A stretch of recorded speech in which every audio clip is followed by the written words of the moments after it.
वो तो VC nominated subject expert है।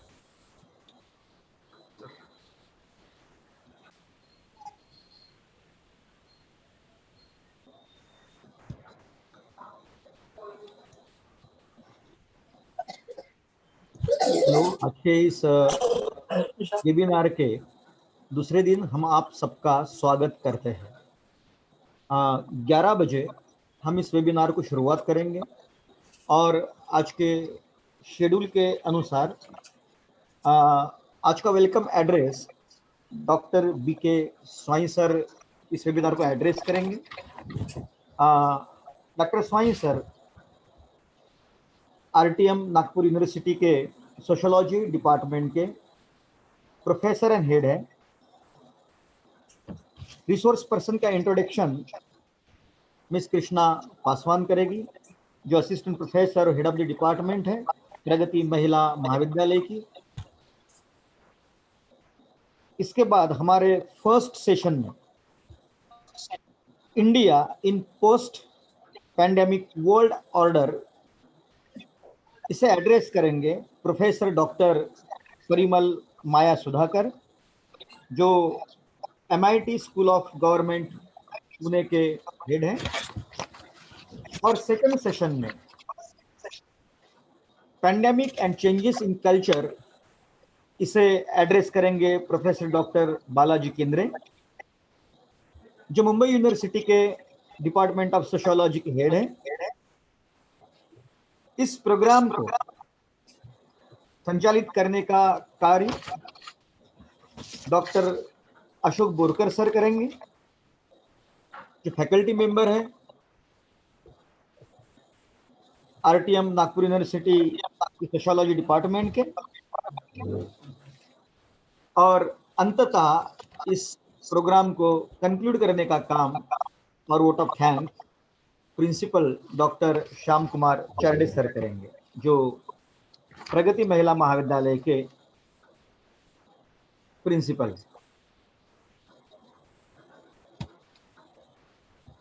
आप सबको मैं पहले ही बता देना चाहता हूं कि इस वेबिनार के बाद में शाम तक हम एक फीडबैक फॉर्म टेलीग्राम ग्रुप पर पोस्ट करेंगे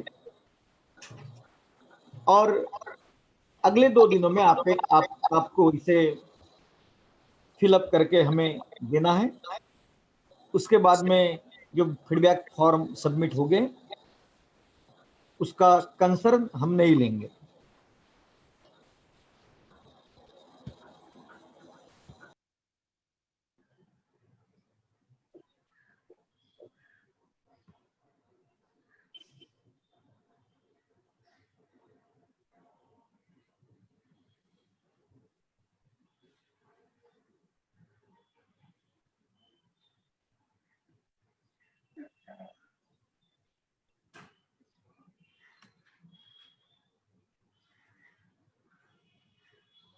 Sir, good morning. Good morning. Good morning. How are you? Yes, sir. I am good. So nice meeting you once again. Yeah. Dr. Parimal? Yes, I'm here. Nice. Good morning. Good morning. Good morning. Sir, good morning.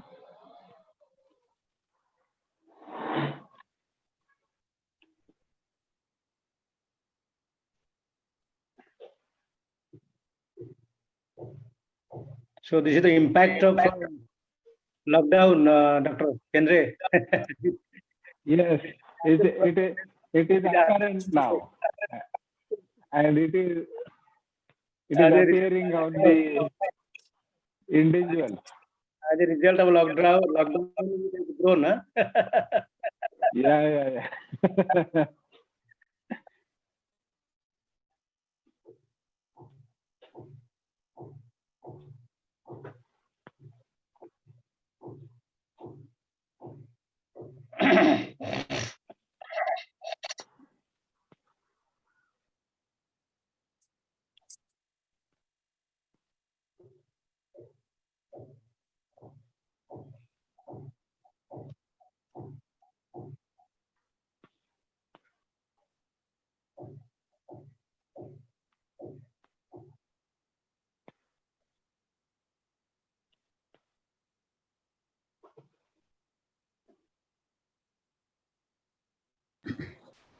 इस webinar का live telecast YouTube पे हो रहा है और लोग धीरे धीरे यूट्यूब से जुड़ रहे हैं। हम 11 बजे इसे शुरू करेंगे। यूट्यूब पर स्ट्रीमिंग शुरू हो चुका है और हम जो भी बोल रहे हैं वो यूट्यूब पर लाइव आ रहा है। अभी इको हो रहा है क्या? नहीं सर, इको नहीं हो रहा है।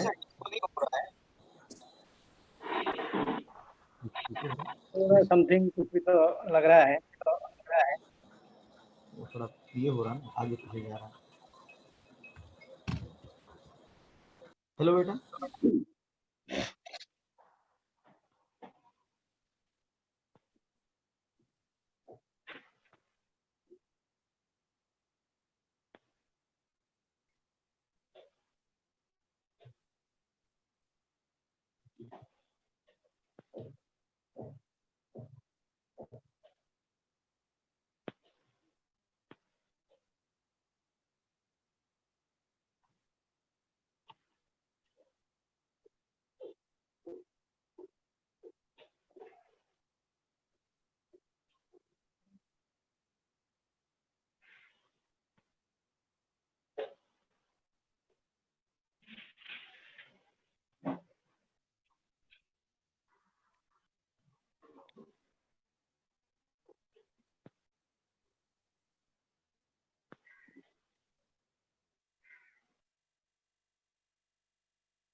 Morning, ma'am. Good morning, sir.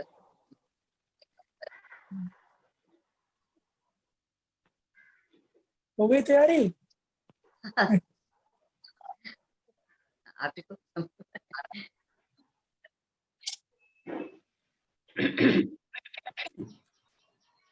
Borkar sir, sir अगर बीच में अगर डिस्कनेक्ट हो जा रहा है या मेरी आवाज नहीं आ रही है तो मुझे कॉल कीजिए, क्योंकि मुझे समझ में नहीं आएगा मेरी आवाज आ रही है नहीं आप तक। मैं तो बोलता रहूंगा। अगर वैसा अगर हो रहा है तो प्लीज कॉल कीजिए। हालांकि होना नहीं चाहिए, आज सुबह से तो मुझे कोई प्रॉब्लम है ही नहीं कनेक्टिविटी में।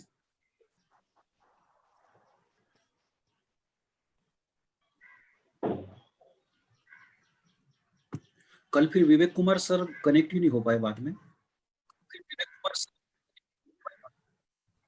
सर कल सर ने बात की है, आज भी थोड़ी देर के लिए शायद आ सकते हैं।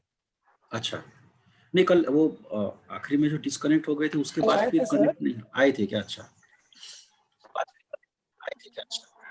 हाँ सर, आज शायद थोड़ी देर के लिए 15-20 मिनट के लिए शायद आएंगे। अच्छा अच्छा, बालाजी सर का होने के बाद में। हाँ अच्छा है, उनको कंक्लूड करना था तो बोला ठीक है सर आइए 1:30 बजे के आसपास में।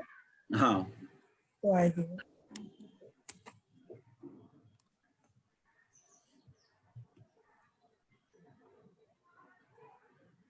कल कितने थे पार्टिसिपेंट्स टोटल? सर कल का रजिस्ट्रेशन था 533। अरे काफी है तो। 533। हाँ, और इसका जो YouTube चैनल का सब्सक्रिप्शन था ना, हाँ उस पर 533 था। और जूम पर तो अपन ने लिमिटेड रखे है ना उसको। हाँ जूम पर लिमिटेड है। हाँ अभी फिर से 4-5 सब्सक्राइबर ज्यादा हुए तो 537 दिख रहे हैं अभी। अच्छा, हाँ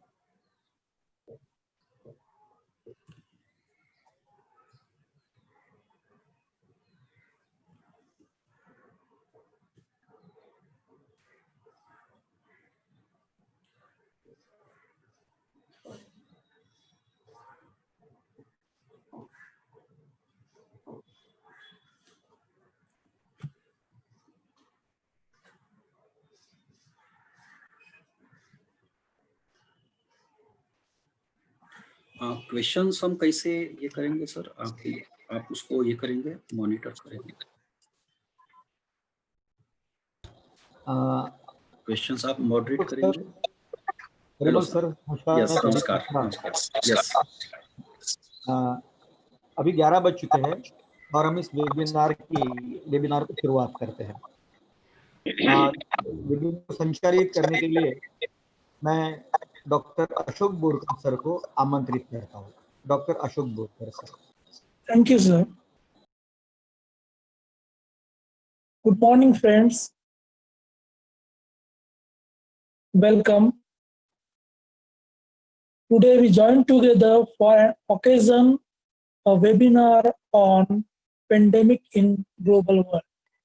Friends, you very well know that from past 6 months, most of humans throughout the world facing a challenge of COVID-19. Until now, 11 million people get infected and 1 million people died. A tiny nanoparticle virus changing our world drastically. It restricts our physical contacts and movements. It locked us in our home. It closed our industries and restrict our economic activity and create challenges before world economy. It changed our political climate and discourse. It changed our religious institutions and posed challenges before our beliefs and value system. It is changing our social behavior, social institutions, and social systems. It's reshaping our way of formal institutional education. If we look all these changes in some details, we find that we are no more same as 6 months before. On this ground, our webinar on pandemic in global world is a small but remarkable initiative in which we come together to understand the social, political, and economic changes, challenges in and after COVID-19 phenomena.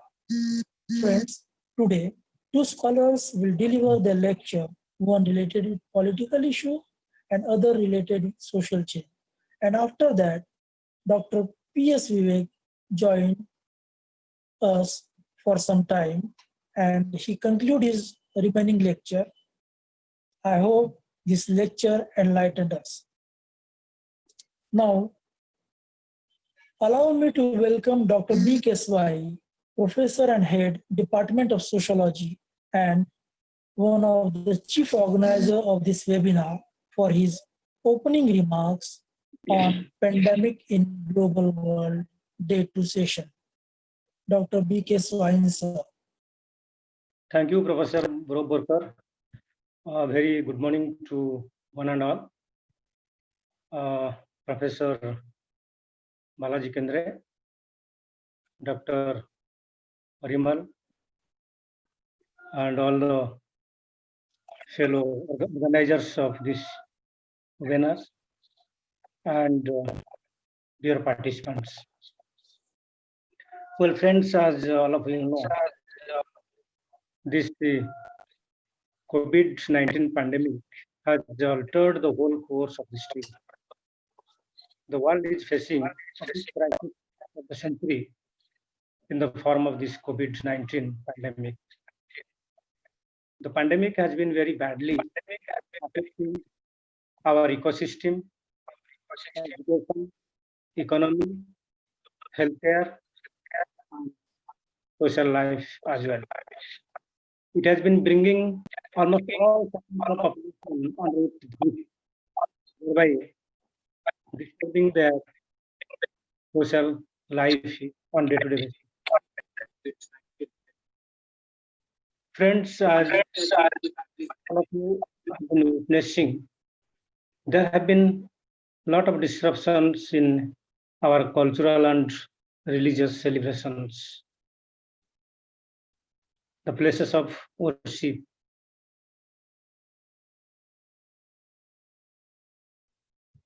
Hello.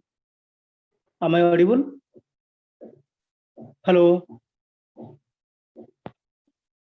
Hello? Yes, you're audible, sir. Please go ahead.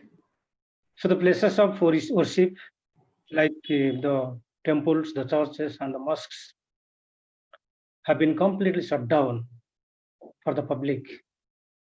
The public do not have any access to their religious places for the purpose of worship and getting involved in their day-to-day religious rituals and all that, which is a very important aspect of the cultural life of Indian tradition. As you know,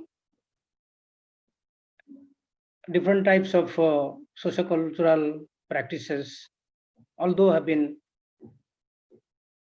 put in place and they have been celebrated, but they are not with proper rituals, proper customary practices being followed. So also marriages are taking place, but without proper rituals and customary practices, traditions and conventions, as you know, part of Indian society. So without those rituals, cultural practices, customary traditions and all that, so our marriages are going on, you know. So hardly 10 people or 20 people gathering in the marriage ceremony and celebrating the occasion. So people are being deprived of, say, their basic, say, right to their cultural practices, their conventions, traditions. And this is all because of, as you know, this pandemic. So friends, you know, the fellow feeling, bonding in the social relationship, and hitherto unceasing social interactions, which are the very important aspects of our cultural tradition, are all losing their ground on account of growing emphasis on physical immobility or social distancing. This is a harsh reality, and all of us are passing through this reality at this juncture of time. Thus, the culture of, I can say that the culture of fellow feeling and togetherness is giving way to a culture of impersonality, formality, and social distancing, which never happened in the past. And all these have become possible. All these have happened owing to, as you know, this pandemic. Moreover, the values of self-orientation, affective neutrality, and specificity, which are the characteristic element of the West, as they have been very much discussed in the work of our grand sociological theorist Talcott Parsons of America. Now, they're all being forced upon us. What are being forced upon us? The values of self-orientation, affective neutrality, and specificity. They're being forced upon us. And we are subjected to those kind of values, which in itself have taken us away far and away from our near and dear ones. And this is again a reality we are going through. So friends, the post-pandemic situation, as I'm of the view, is going to have an altogether different picture.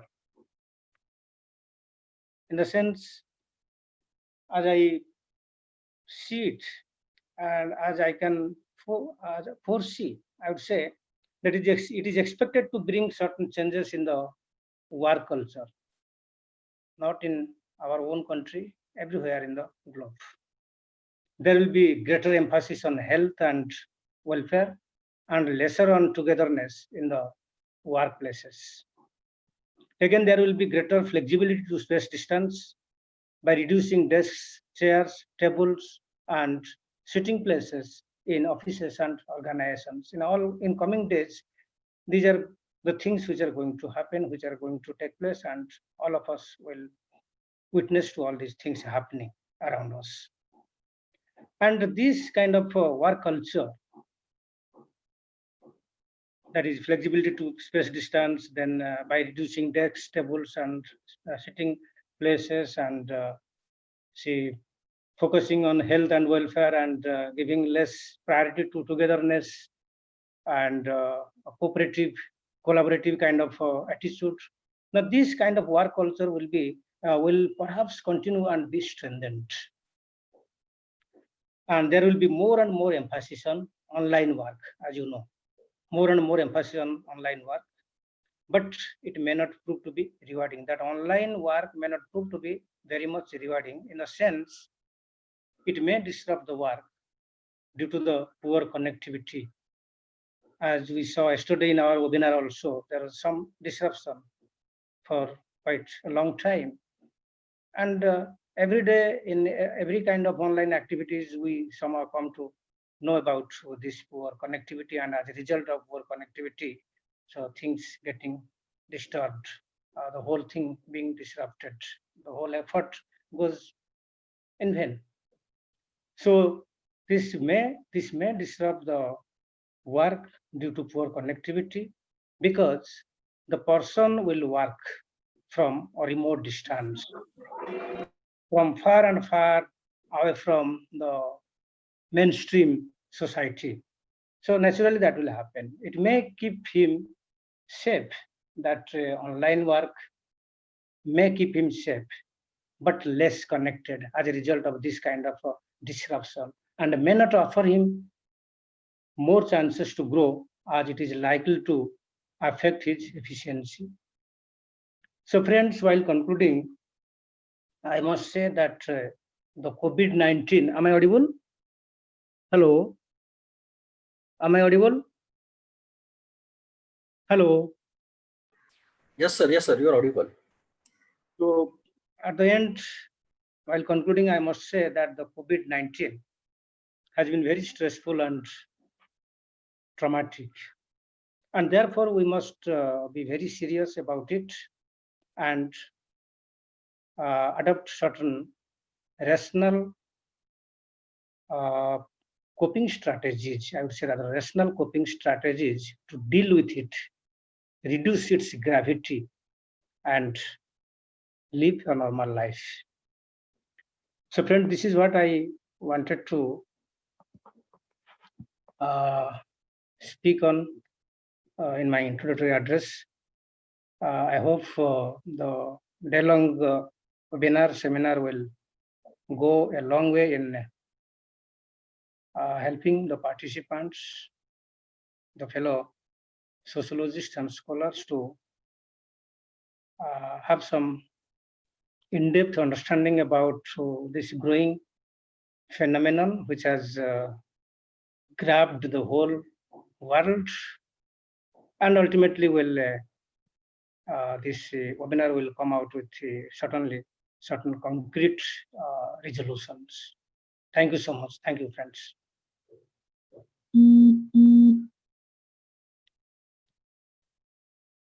So over to Professor Borkar.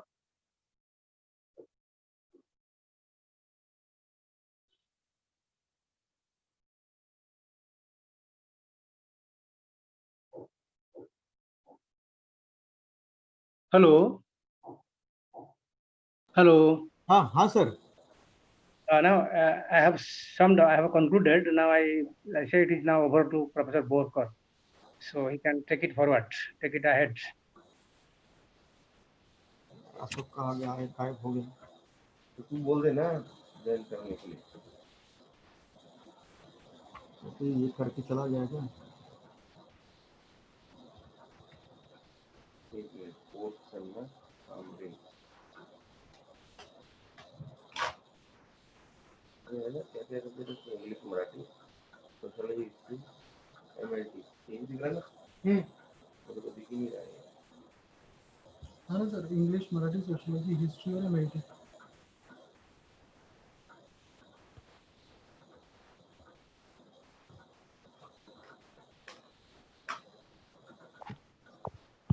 Thank you, sir, for encouraging us and sharing your views in the welcome address. Thank you so much. Now I call Ms. Krishna Paswan, Assistant Professor and Head, Department of Sociology, Pragati Mahila Kala Mahavidyalaya, Bhandara, for introducing our both guests. Thank you, sir. A warm welcome to all at the second day of the two-day webinar. May I now take the pleasure to introduce the eminent speakers at today's session. Resource person of the first session will be Professor Dr. Parimal Maya Sudhakar, Head of School of MIT, WPU School of Government, Pune, who will be guiding us on the subject India in Post-Pandemic World Order. He is a known columnist of Marathi newspapers for his columns on international relations and studies. He has to his credits a few research works. Dr. Parimal Maya Sudhakar worked as a senior project manager of research at Society for Labor and Development at New Delhi. Also, he was a research assistant with Member of Parliament, Dr. Anthony Munkegar, to assist a parliamentary as well as academic work. And along with this, he also worked as a researcher with Group Insurance Academy, New Delhi, and as an editorial assistant at All India Radio News Division.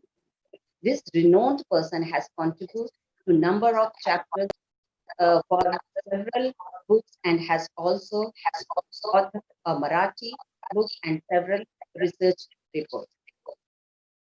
Resource person of the second section will be Professor Dr. Balaji Kendre, Head of the Department of Sociology, Mumbai University, Mumbai, who will be guiding us on the subject pandemic and changes in culture.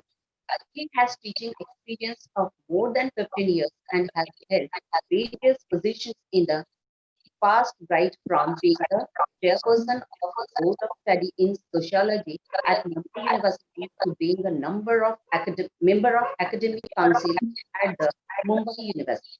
He has authored 3 books and 30 research articles till the date. Dr. Balaji Kendra has delivered guest lectures at human resource development centers as well as international and national workshops. He has also shared experience with autonomous bodies of Government of Maharashtra and Government of India. May I now request Dr. Ashok Burgasar to take forward the session. Thank you. Thank you, ma'am. Parimal sir, I feel sorry because we add doctor before your name. Please, please. I will be very happy if you give me honorary doctorate. May I request you to continue your deliver your lecture?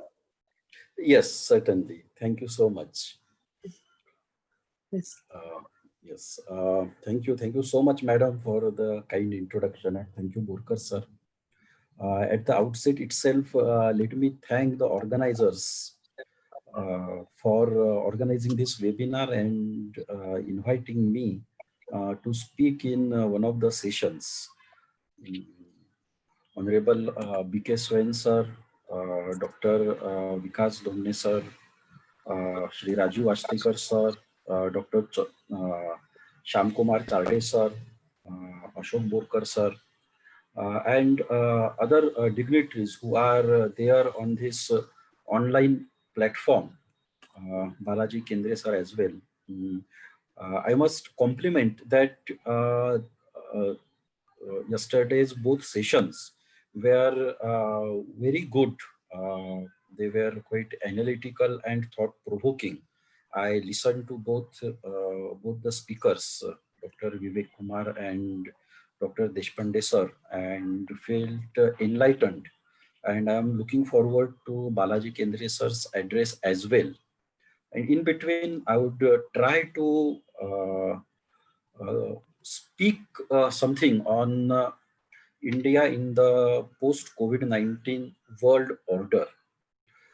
Since the outbreak of coronavirus, and yesterday Vivek Kumar sir spoke at length on the coronavirus and its sociological, psychological aspects as well. But since the outbreak of coronavirus and spread of COVID-19 disease, there Many people, many countries are talking in terms of departure in the existing world order, or a new world order that would come in place after COVID-19 or due to COVID-19. It's not necessary that I share this perspective, but because so many people are talking about post COVID-19 world order, it is important to engage with this issue. And from Indian perspective, it is important to look at what exactly India's position will be in this so-called post COVID-19 world order. Whether India would be playing an effective role, efficient role, important role, what would be the challenges and opportunities. These are the issues that are there for all of us to ponder upon and keep on thinking. This phase in which we are there currently, we are in the pandemic and we are not in the post-pandemic scenario. We can visualize, we can envisage, we can conceptualize post-pandemic scenario, but currently we are in the pandemic phase, and the type of developments that are happening in this pandemic phase, we can see certain serious departures from the past in the world order or in international relations. Whether that would lead to emergence of a new world order, post COVID-19 world order, this is still to be speculated. इस बारे में अभी तक हम ये नहीं कह सकते हैं कि पेंडेमिक के बाद जो विश्व रचना होगी वो पूरी तरह से नई होगी, बिल्कुल अलग होगी, या जो विश्व रचना अभी है उसी के कंटिन्यूटी में, उसकी उसी निरंतरता में ये विश्व रचना जारी रहेगी। इसके बारे में हम अभी बहुत स्थिरता से कुछ कह नहीं सकते हैं, लेकिन एक बात साफ है कि पेंडेमिक जैसे ही फैला है वैसे ही कई सारे देशों ने अपनी विदेश नीतियों में बदलाव लाने की प्रक्रिया को तेज किया है, और दुनिया भर में कई सारे एक्सपर्ट्स एक नई विश्व रचना की बात आज कर रहे हैं। तो जब हम लोग वर्ल्ड ऑर्डर की बात करते हैं, विश्व रचना की बात करते हैं इंटरनेशनल रिलेशंस में, तो सबसे पहले तो सवाल ये आता है कि what is the world order, हम लोग वर्ल्ड ऑर्डर किसको कहते हैं और ये वर्ल्ड ऑर्डर है क्या। For me, there are three important things to be examined in any world order, or to determine what type of world order we are in. The first is, which are the main actors in that particular order? What is the structure of that order and what are the processes in that order? Now, when we say actors, there could be multiple actors, but important is which would be the main actors, or which are the main actors in a particular order. Nation states are one of the actors, not the only actors, one of the actors, but yes, certainly in the Westphalian system, wherein nation states are considered as the most important actors, they are the ones who are playing quite an important role in all the world orders from the 18th century onwards. But they are not the only ones who are playing important roles. Along with that, from 18th century onwards, we have seen that ideas which translates into movements, they have also played important role in world order. Just to take an example, the anti-colonial movement across the world in 20th century, it has fundamentally changed the international relations order. It has fundamentally changed the world order. And this has generated from the idea of freedom, liberty, and justice. And therefore, ideas also are important actors in shaping up of, in stabilizing and in changing of the world orders. And the third important actors could be international organizations. Now, these actors, they could change the forms. For example, in the past, nation states were not there. Empires were there. In ancient period, the city states were there in Greek city states or in what is today's Bihar, etc. And they were the actors in their respective international relations. So it could be city states, it could be empires, it could be the nation states. Similarly, ideas could be of a different type. Ideas, the entire Renaissance movement in Europe was a great idea.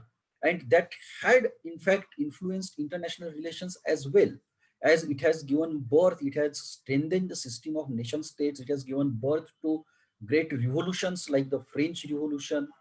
And similarly, international organizations also are important actors, and at least since last 100 years, international organizations are trying to influence world order and trying to shape the world order. It's not that international organizations have always been successful in terms of it, and most of the time international organizations themselves are products of the world order, but in turn they also try to change and shape the world order. So starting from League of Nations till the 75th anniversary of United Nations today, we have seen that international organizations in the form of World Trade Organization or International Court of Justice or World Health Organization, they are trying to shape the world order in a particular way.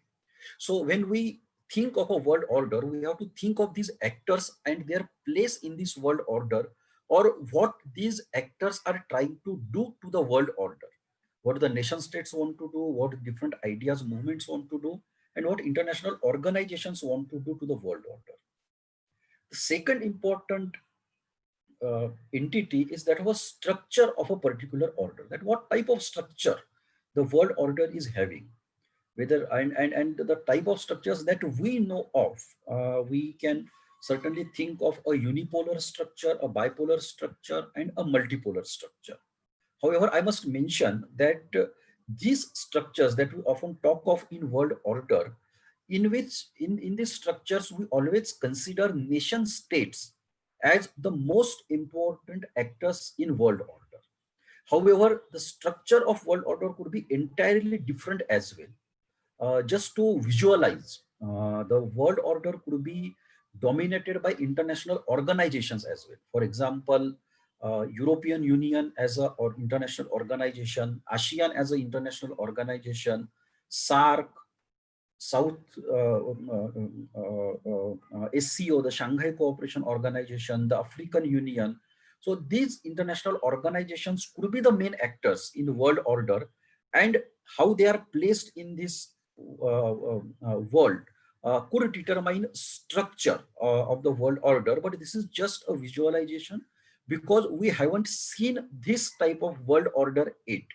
What we have seen is a unipolar order, which came in existence after the end of the Cold War. What we had seen was a bipolar order during the Cold War period. And we also are familiar with the multipolarity because before the outbreak of the pandemic, all of us were trying, all of us in the sense, most of the developing countries were trying to contribute towards emergence of a multipolar order, world order.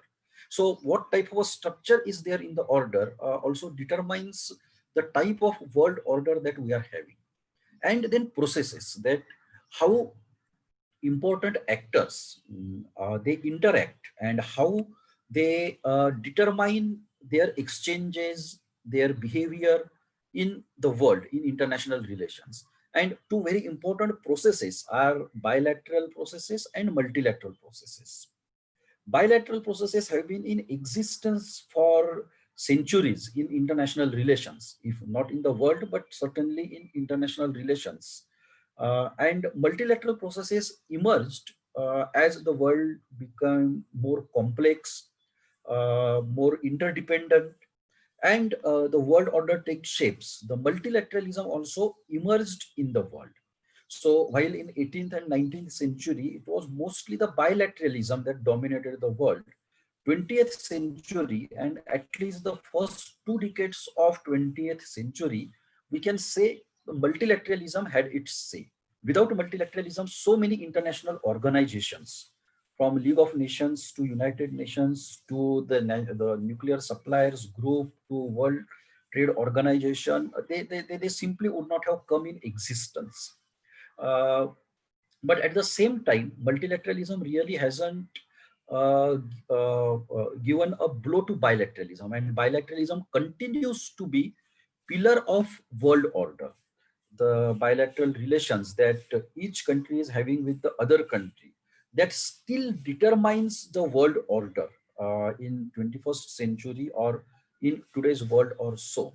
And accordingly, then we can decide what type of a world order we are living in. For example, if today we think of a world order, then nation state is the most important actor, but along with that, international organizations also are trying to shape the world order, and therefore it is interface between interest of nation states and and the objectives of international organizations that interact in the world order. At the level of structure, we are really not sure what type of a structure currently we are having. uh, Many says it's a unipolar structure, certainly, because United States still is a military and economic superpower and number one military and economic superpower.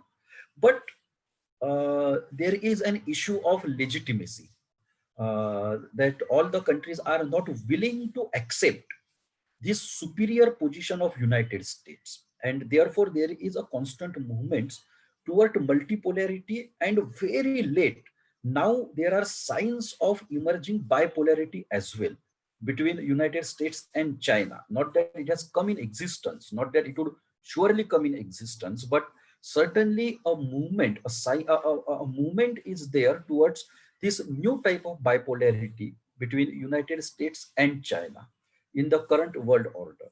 And in the processes, as I earlier said, multilateralism has certainly acquired important place. However, in last 3 to 4 years, multilateralism has taken a backseat, and important countries in the world, they are giving preference to bilateralism.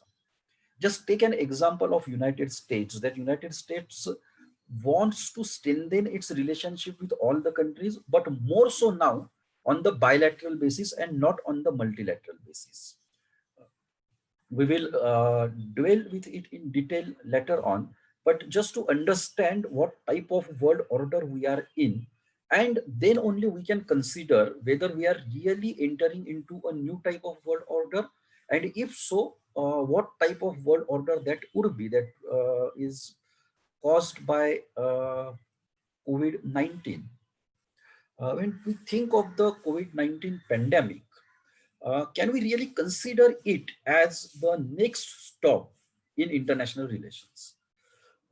And when we say next stop or milestone, mm, these are the important years that had fundamentally changed international relations and world order.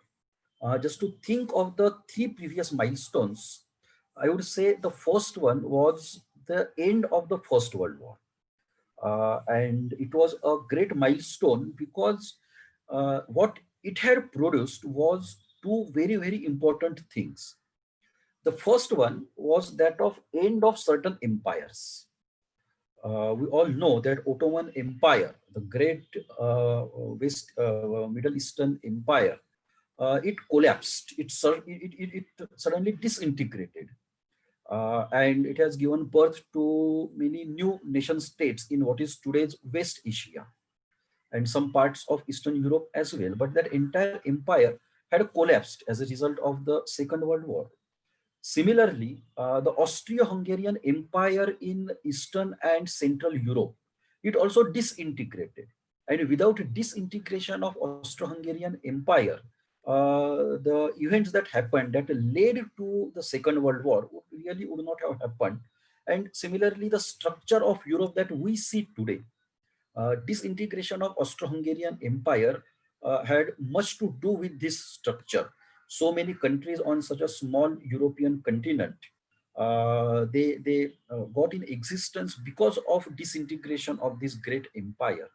But more importantly, the end of First World War, it had given space to new powers in world politics. At that point of time, it was the European powers that were dominating the world order. It was a colonial world order. Most of the countries were not independent, and therefore, it was, even though a colonial world order at the world level, it was completely dominated by the European powers. However, with the end of First World War, we can see rise of at least three powers. On the east of Europe, Soviet Union came in existence, and it began its march to become a great power. On the west of Europe, United States entered into world politics and emerged as a great power. And in the east, it was Japan that emerged as a rising power in Asia, and that also was a colonial power in Asia, the perhaps the only colonial power of Asia. But it was a change that ultimately led towards the next milestone, that is 1945, the end of the Second World War. And without rising of these non-European powers, we really would not have seen establishment of United Nations later on. It has not really led to the League of Nations or success or failure of League of Nations, but this rise of non-European powers ultimately led towards uh, establishment of United Nations, the result of the Second World War, and what can be called as truly universalization of international relations. Otherwise, till that point of time, till the end of Second World War, the international relations were mostly bilateral relations between great powers and their colonialism. The international relations was mostly restricted to it. However, with rising of new powers, its march towards universalization, it became between what is called as interwar period between the First and Second World War. And the second important milestone was that of the end of the Second World War. And this led to two very, very important processes. The first one is Cold War, and second, decolonization of the world. The world was colonized, and therefore world order also was colonized till 1945. It was a colonial world order. However, it became a universal world order with the decolonization process that became that was started with independence of India in 1947 and got expanded till mid 1970s, till unification of Vietnam and freedom of many of the African countries in the decade of 1960s, 70s, etc. But that was a very, very important process that had taken place and that had shaped the world order after the Second World War. And the Cold War also was quite an important process, because Cold War resulted into emergence of two great superpowers, and it had its pitfalls, it had its advantages, everything, but it was the great era. And we could see for the first time a very stable world order, almost for 40 years or so, that there was stability, and one could certainly speculate what the other power would do in response to the adversary, etc. What would be their moves? Everything could be speculated because of the stability that the Cold War and bipolarity brought into the world order. However, this world order suddenly collapsed with the collapse of Soviet Union, which was one of the poles in the bipolar world, and 1991 became the next milestone in the world order that had again changed the world order. The world became unipolar with the collapse of Soviet Union, and United States emerged as the sole superpower in economic terms, in military terms, and on the realms of ideas as well. And this was therefore accompanied by the great process of globalization from 1991 onwards. Uh, the globalization again has become universal. Otherwise, globalization, the process of globalization, was restricted to the Western Hemisphere and to few of its allies in the Southern Hemisphere. And vast continents of Asia, Africa, Latin America, the Soviet Union, People's Republic of China were really not part of it. But with the collapse of Soviet Union, the momentum for globalization was gathered. World Trade Organization became a reality, and we really entered into a new phase or a new world order after 1991. And when we are now talking about the post COVID-19 world order, this is the real question. Are we departing from the world order that came in existence after 1991?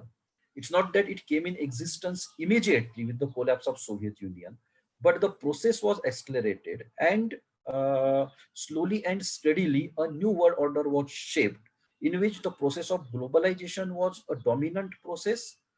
It was uh, directed by, or to some extent even dictated by, the sole superpower, that is the United States. But it has also seen rise of European Union on the one hand, and rise of China on the other hand, stabilization of Russia as a sovereign nuclear country on the third hand.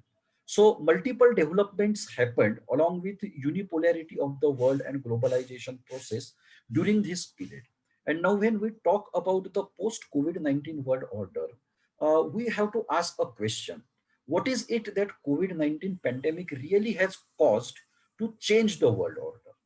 When we say 1919, a new world order has come in effect, or at least the process of new world order was accelerated to a great extent. It was the First World War.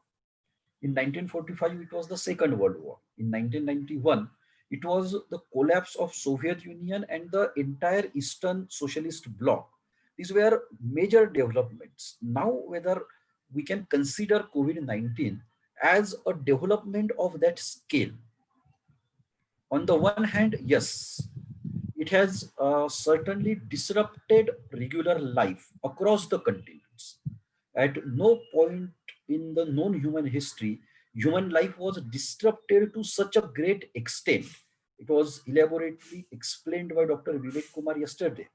And therefore, yes, COVID-19 has impacted everything, including international relations.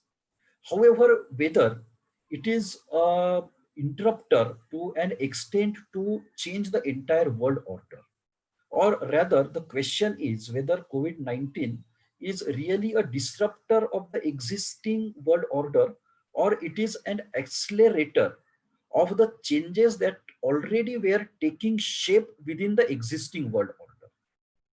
The world order that we talked of a post 1991 unipolarity and globalization, many changes were happening in that world order, and it was not a stable world order as it was during the Cold War period. And the question is whether COVID-19 disrupted that process of change within the post 1991 world order, or it has just accelerated the process of changes that were taking shape. And my own opinion is that COVID-19 has accelerated certain changes. It has disrupted a major change that was taking place, but it has accelerated two other changes. The first change that was taking shape, it was not complete, but the process was going on, was that of retreat of the only superpower. United States had suddenly shown signs of fatigue. It was not willing to carry the burden of the world order. It was very enthusiastic to carry the burden,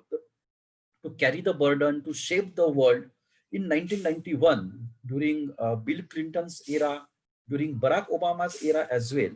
But under Donald Trump, United States has shown signs of fatigue and retreat. No one forced it to an extent, but it showed unwillingness to share the burden. And it began the process of retreat to a great extent. Its withdrawal from the Paris Climate Treaty was the prime example of it, wherein it bluntly refused to share the burden to cope up with the climate change. But along with that, it also shared, it also shown signs that it no longer is much interested in sharing the burden of NATO, North Atlantic Treaty Organization, that established superiority of Western Europe and United States together.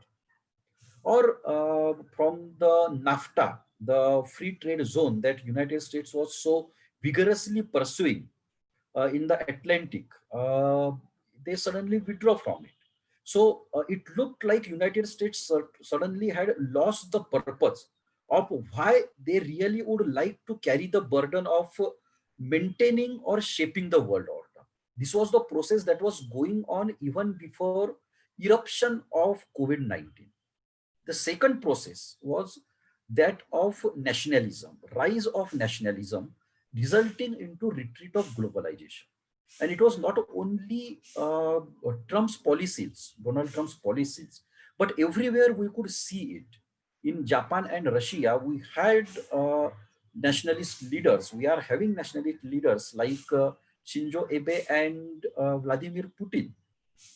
They are popular leaders, but they are nationalists and they have no regards for the processes of globalization, or they don't cherish it as their ideals. And for them, interest of their own country is supreme, superior, and therefore they really would not give much due to international organizations, international law, and international processes, and rather they would like to change them to ensure that their national interest, their sovereignty is not compromised a bit.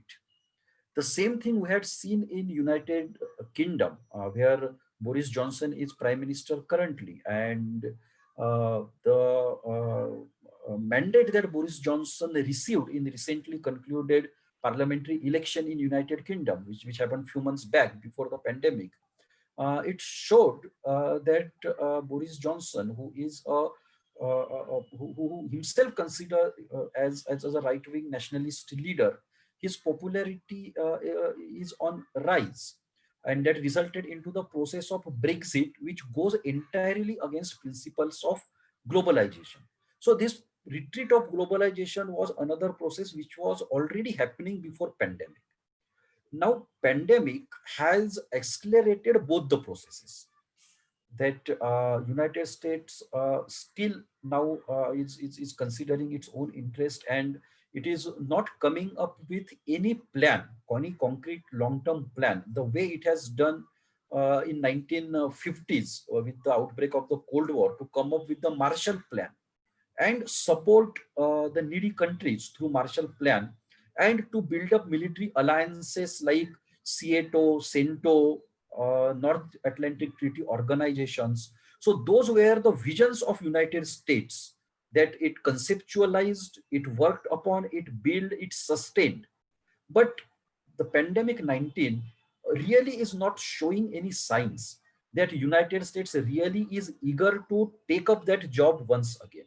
And therefore, it has only accelerated the earlier process of retreat of United States from the world order, not from international relations, but from holding the burden of the world order. Similarly, the entire pandemic process, the way it has been projected, the way policies have been formulated and implemented, uh, nationalism has become the only resort of all the countries. Atmanirbharta. This is not only in India, but everywhere in the world, that policymakers now are thinking of finding replacement to their supply chains in which they are depending on other countries. And this is not only with regard to the supply chains, but also with regard to the migration process as well.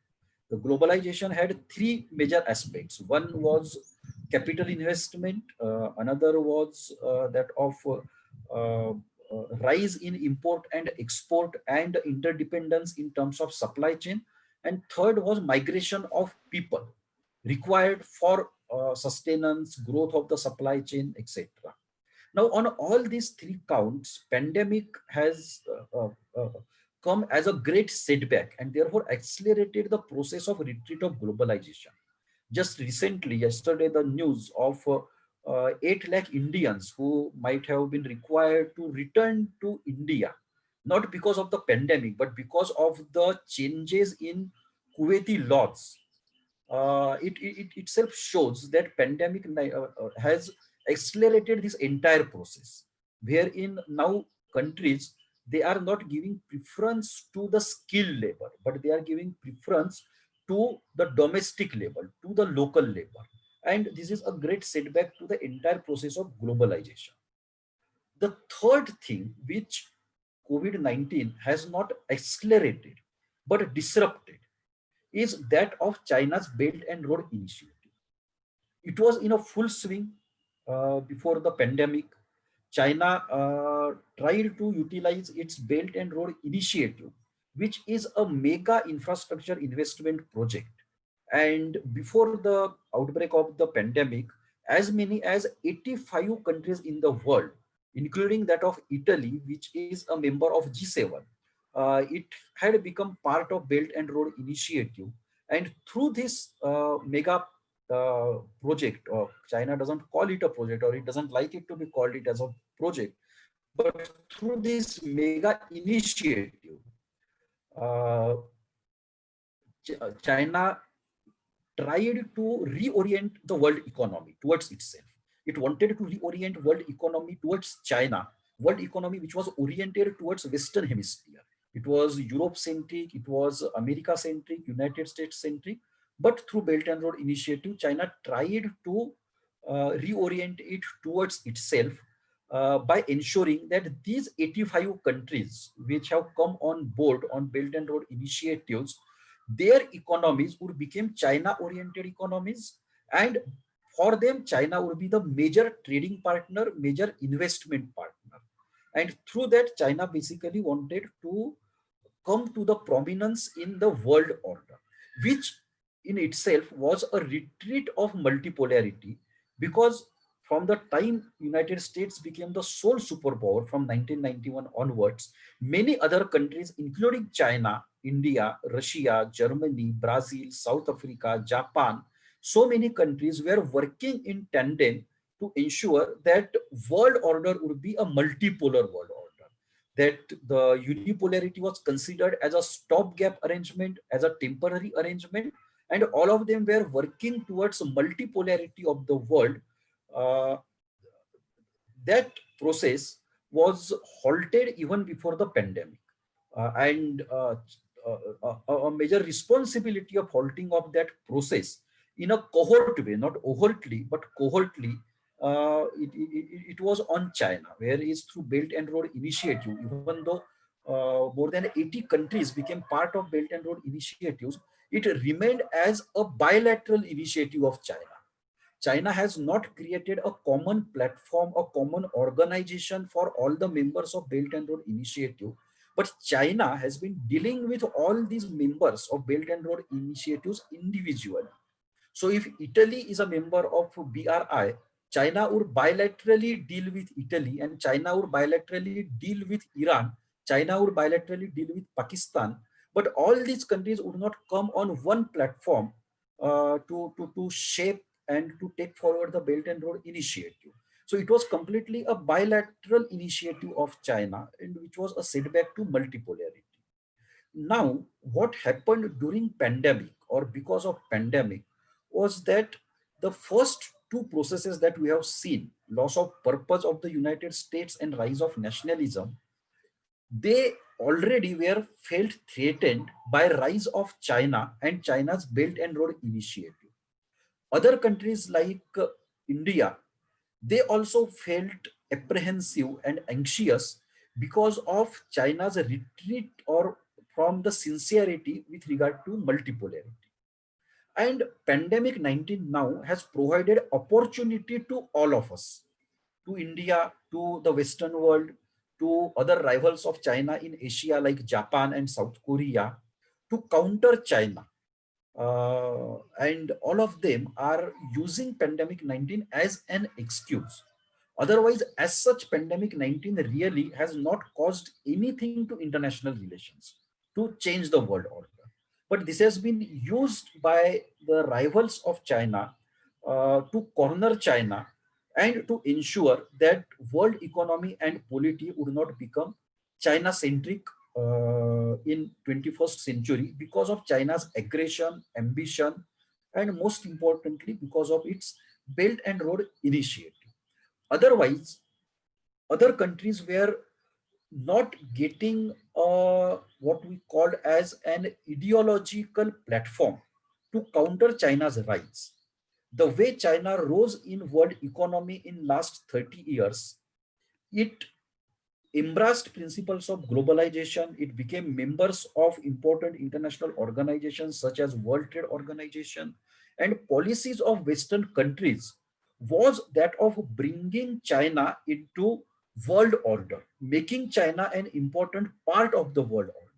And because all these countries, including India and United States, worked hard to make China part of the world order, it became very difficult for these countries to openly oppose the rise of China.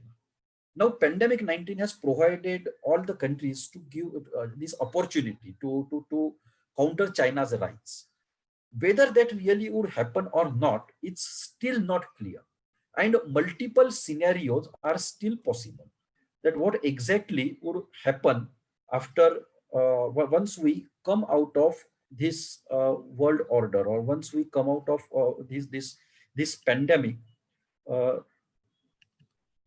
that we I'm trying to change the slide. That is, just a minute, I will stop share. I will share it again because I was unable to change the slide.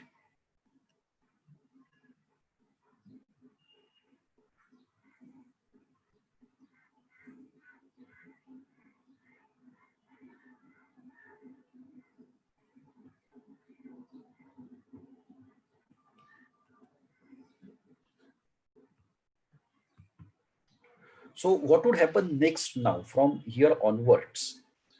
Uh, Three broad possibilities exist. The first one is there would be complete anarchy and chaos.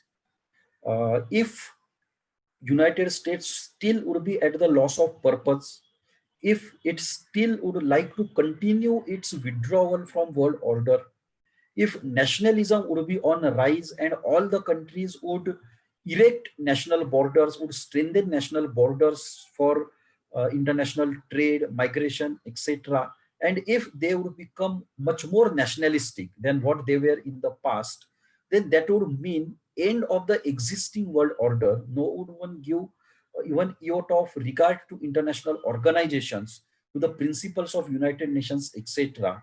They would try to look after only their own interest, and that would be a recipe for complete anarchy and chaos in the world.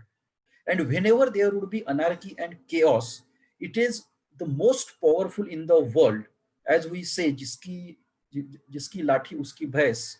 So most powerful in the world would call the shots in much more powerful way. It's not that they are not calling the shots even today, but in a much more rude way, they would call the shots. And there would be no check on the behavior of powerful states. And in such order, India certainly would be on its own. Uh, in this possibility, it would be futile to expect other countries to come to India's aid, because they ultimately would look for their own interest. And if they are not getting anything worth by collaborating with India, they would keep themselves away. And that possibility would be much high under this type of a world order, wherein there would actually would be no order, but complete chaos and anarchy. The second possibility is emergence of a global anti-China alliance on the lines of the alliance that had taken shape against Soviet Union. However, India was not part of that alliance, but in an alliance against China, there could be temptation to be a frontline state against China. And there could be two opinions about it, whether it would be helpful to India, whether it would serve India's national interest. Is it really necessary for India to jump on the one ship, etc.? But certainly, given today's mood and discrediting of the non-alignment policies in last many years, one could expect that if there would be momentum for anti-China alliance at the global level, India certainly would be a frontline state against China. What would be benefits to India, and what would be its adverse effect is a very different subject to examine. And the third possibility is emergence of a new Cold War. The new Cold War really would not be a bipolar Cold War, but in United States and China would be the important poles, along with Russia, European Union, India to some extent, Japan to some extent, and other countries as well. So this again would be continuity towards emergence of multipolarity, continuity with the pre-pandemic world order, that still is a possibility.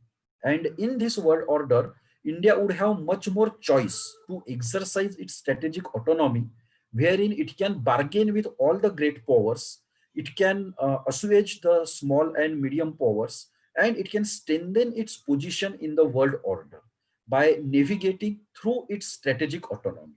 It really would not be very necessary or compelling for India to join any of the military alliances or to become a military strategic partner of any of the countries, and yet India still would be able to safeguard its borders and national interest under these circumstances. This is a possibility, and it all depends on how the middle powers and rising powers they respond to the existing situation. In the current situation, United States and China both certainly would like to give rise to shape the world in bipolarity, where in United States and China would be independent poles and the world should rally around them. Half of the world around China and half of the world around United States, and both the countries would be very happy with that. However, whether it would be in the interest of other powers like Russia, Japan, India, Germany, and many such middle powers, is for these powers to examine what role, what autonomy, what sovereignty they would remain with under such bipolar arrangement. And therefore, even though it could be the Cold War, it would really not, it really should not be the Cold War of the old type.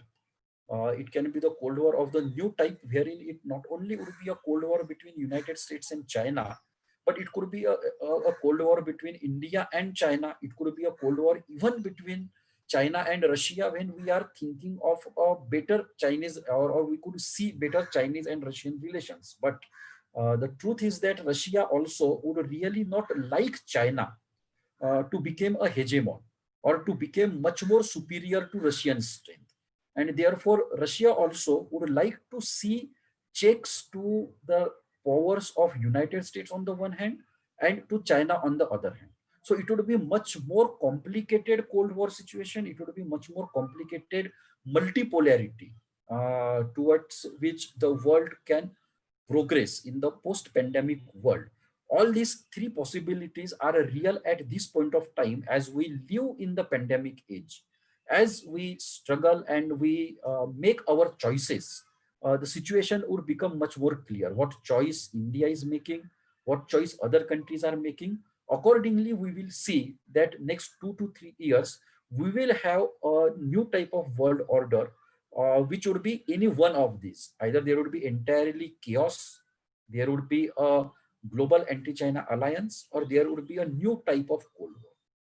Now, what exactly suits India? It is difficult to say, but at the broader level, what India has to preserve.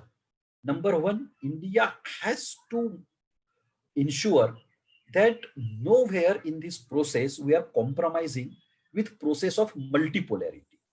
The moment we compromise with process of multipolarity, all the gains that we made in international relations since our independence, we would give it away.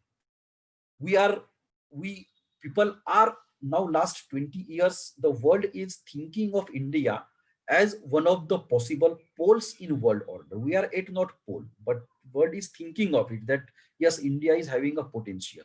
But if we compromise with this process, then it really would not serve our national interest. Secondly, we have to keep on emphasizing on both the processes, bilateralism and multilateralism. Just take an example of dealing with China. We have to deal China bilaterally, wherein we have to explore all the bilateral options, and at the same time we have to engage China multilaterally as well, in Shanghai Cooperation Organization, in BRICS, in G20, and any such forum. And most importantly, as we have seen that before pandemic and during pandemic, nationalism is on the rise, so as in India. However, it is in India's best interest to mold this nationalism into internationalism as well. And India's own traditions have shown, traditions of India's freedom movement and India's non-alignment movement, they have shown that nationalism and internationalism, both of it can go together, both of it can go hand in hand, and then only India would be in a much better position to shape the world. So when we think of India in the post-pandemic world order, what is important to understand is that unless and until India plays an important role in shaping up the world order, there would be no important place for India in it. The idle countries would not get any place. One has to take efforts, one has to toil hard to shape the world and to find one's place in that world. And that is a real challenge before India today, that it has to visualize what type of world we want after pandemic. The process must go on when we are dealing with the pandemic itself. The United Nations came in existence as a result of processes that occurred during the Second World War. It's not that only after Hitler's suicide or after dropping of bombs on Hiroshima and Nagasaki, the other countries had come up with United Nations. But the concept of United Nations emerged as early as 1942, when World War was in the full swing. So currently we have to come out, we have to conceptualize what type of world order we want, and accordingly we have to float those ideas, we have to influence minds of the people in other countries, minds of the policymakers in other countries, without compromising with our own ideas. And then only we would be able to find our place and shape the post-pandemic COVID-19 world order. With this, I rest my presentation, and I expect discussion to continue at least for some time through question answer session. Thank you. Thank you so much.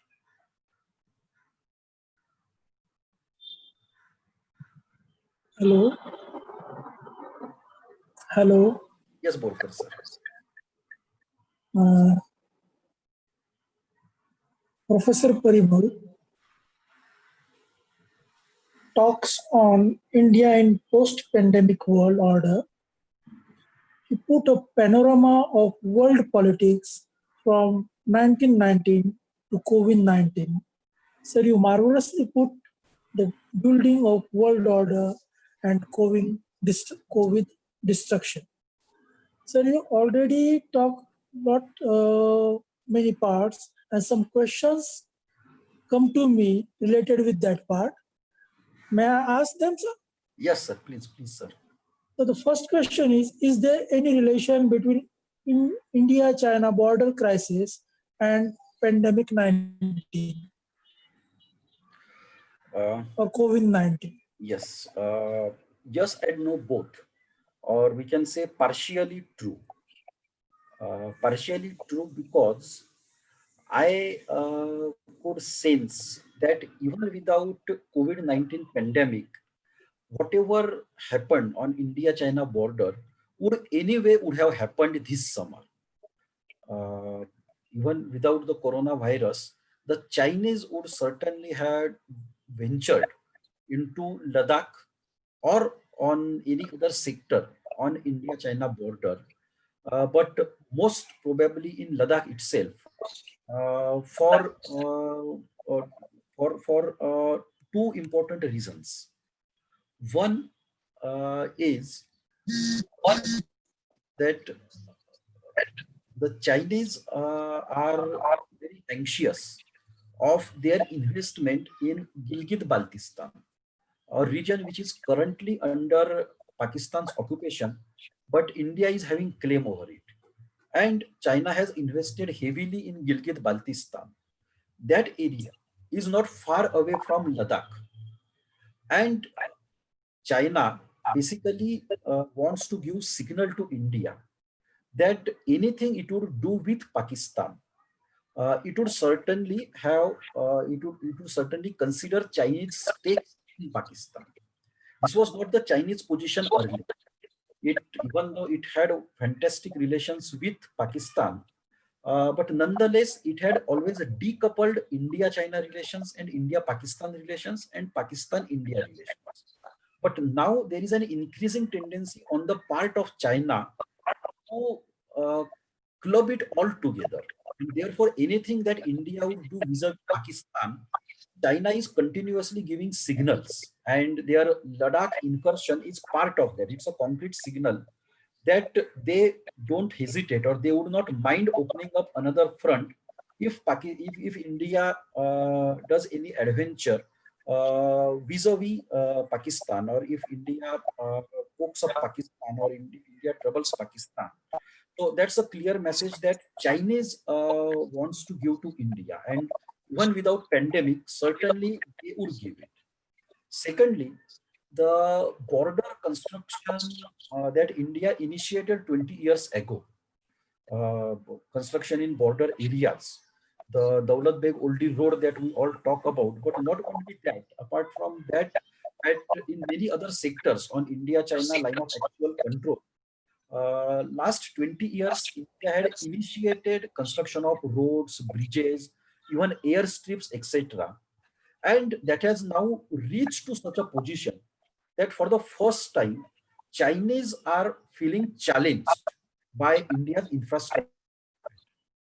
And with that regard also, Chinese wanted to have a show of strength, and they wanted to examine themselves how fast they can mobilize their forces, how fast India can mobilize its forces, and their own assessment. And therefore, in my opinion, even without COVID-19, they certainly would have done these incursions in Ladakh sector.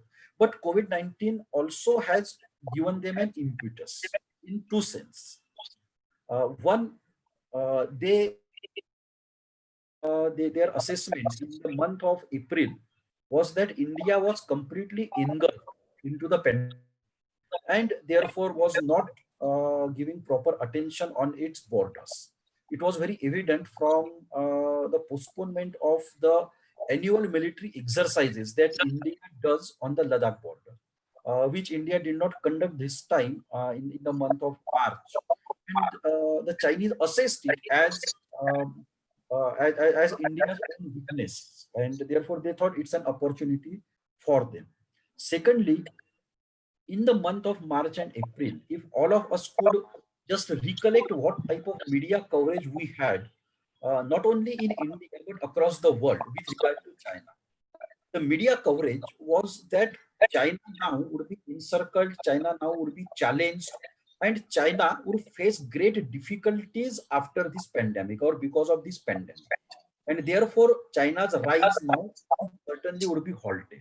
This was a type of discourse that was happening in international relations in the month of March and April. When, particularly in March, when pandemic spread in Europe, United States, and to some extent in India, that China suddenly became a villain and everybody started aiming at China. Now, in that condition, China wanted to give a concrete message to the world.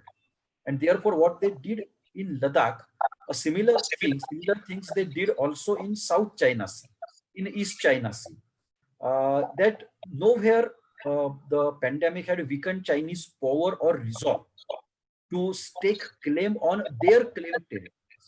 And this is something that they wanted to demonstrate, that COVID-19 really has not resulted into any kind of diminishing of power of China, at least on its borders. So this was a concrete message that they wanted to give. And therefore, yes, the COVID-19 pandemic also has provided them reason, or it was reason enough for them to make this adventure in Ladakh. Okay, sir. Sir, I have another question. Yes. I got this question from participants. Is COVID-19 a politically generated issue? You are saying whether it is a man-made virus. Is it what you are asking? Man-made virus or a political issue? I mean, yesterday, Vivek Kumar sir also said that it is claimed, or it is not proved, but it is said that it's a man-made virus. whether it's a man-made virus or not, because viruses are being produced in the laboratories across the world or so. What is important is your question whether it is a political issue. Now it has two connotations. One, whether China helped in spreading of the coronavirus. And secondly, whether other countries are using it as a political issue. My own assessment is that yes, certainly many countries are using coronavirus as a political issue internally and externally. Internally, they are changing their policies, they are becoming much more authoritative, arbitrarily changing the laws, etc. And state is acquiring more and more power internally. This is happening everywhere. India, China, Russia, Europe, everywhere. And externally in international relations also, they are using it again, as I earlier said, as an issue around which China could be countered. Otherwise, they were not finding any concrete issue to counter China. Now, because of this pandemic, China's Belt and Road Initiative itself got hampered. It received great setback because halting of all the economies across the world. The Belt and Road Initiative also is being halted in many of the countries. Many of the countries that had taken loans from China are not in the position to repay those loans to China. So China certainly is at a loss. And therefore, other countries are seeing it as an opportunity to further corner China. And that way, it is a political issue. Coming back to the first connotation, whether China helped in spreading of coronavirus, as Dr. Vivek Kumar said yesterday, the process of globalization itself became helpful in the spread, rapid spread of the virus. Because of migration, because of the business exchanges, etc. This was totally inevitable. Whether China deliberately did it or not, there are two opinions about it. Many allege that yes, China did it. My own opinion is that it is not serving China's interest. And therefore, even if China has done it deliberately, it was not a rational decision on the part of China to do it as a overt or covert warfare. Ultimately, China also is at loss. Today, other countries have got an opportunity to rally around China, rally against China. And secondly, China's Belt and Road Initiative also has taken a big hit because of spread of coronavirus. And it is affecting Chinese economy as well. So at no point we could say that it has helped China to better its position in international relations or in the world. So even if China did it deliberately, it was not in their national interest. Sir, last question. Yes. What is India's position in post-COVID phenomena? On India's position on what exactly? Political position. We don't know because there is no strategic clarity in government's communication that what exactly we want in the post-COVID-19 situation. A few weeks back, US President Donald Trump has given India an offer to join G7. And the offer was basically to convert G7 into G12. And India responded enthusiastically. In my opinion, if India does so, it will be detrimental to India's interest. That India would become a second player, a second level player in the Western economic alliance. That there are much more powerful countries in G7. We do not match economic might of G7 countries. And therefore, those countries really are not going to listen to us. Rather, they would like us to act as per their vision. Rather, what is important for India is to strengthen G20, which emerged as to give space to developing countries like India, Brazil, China, etc. Now, in this, the question is how to counter China, because China is maximizing benefits of such multilateralism, whether G20 or BRICS, etc. So we can think of building an Asian alliance against China, wherein United States would not be part of it, European Union would not be part of it, but there are sufficient number of Asian countries who are not happy with China. Even if these countries come together, it would be a solid counter to China. Japan, Vietnam, other countries in Southeast Asia, South Korea, India. There are countries, Australia, Singapore. There are countries who matter in Asia. And if they come together, minus United States, minus European Union, it would give much more credibility to such platform to counter China. So what I earlier referred to as multilateralism has to be strengthened in multiple formats. On certain multiple formats, we have to engage China. And then we have to create multilateral platforms wherein India would be in a dominant position and China would not be part of those multilateral platforms. So that should be India's approach. But so far, we really haven't come out with a concrete approach or understanding of what we should do in the post-COVID-19 world. Thank you, sir. Thank you. दोस्तों, आपने अभी professor Parimal Maya Sudhakar जी को सुना, उनके thoughts, उनकी study को सुना, और मुझे लगता है कि कोविड-19 के पॉलिटिकल डायनामिक्स को उन्होंने काफी अच्छी तरह से हमारे सामने रखा है, और मैं अपेक्षा करता हूं कि आप सभी को उसका बेनिफिट हुआ होगा। Sir, thank you sir. इसके बाद हम नेक्स्ट सेशन की ओर जाते हैं। Thank you. Thank you. Next session है pandemic and changes in culture, जिस पर लेक्चर डिलीवर करने वाले professor doctor Balaji Kendre, head department of sociology, Mumbai university, Mumbai. Sir, आप लाइन पर है?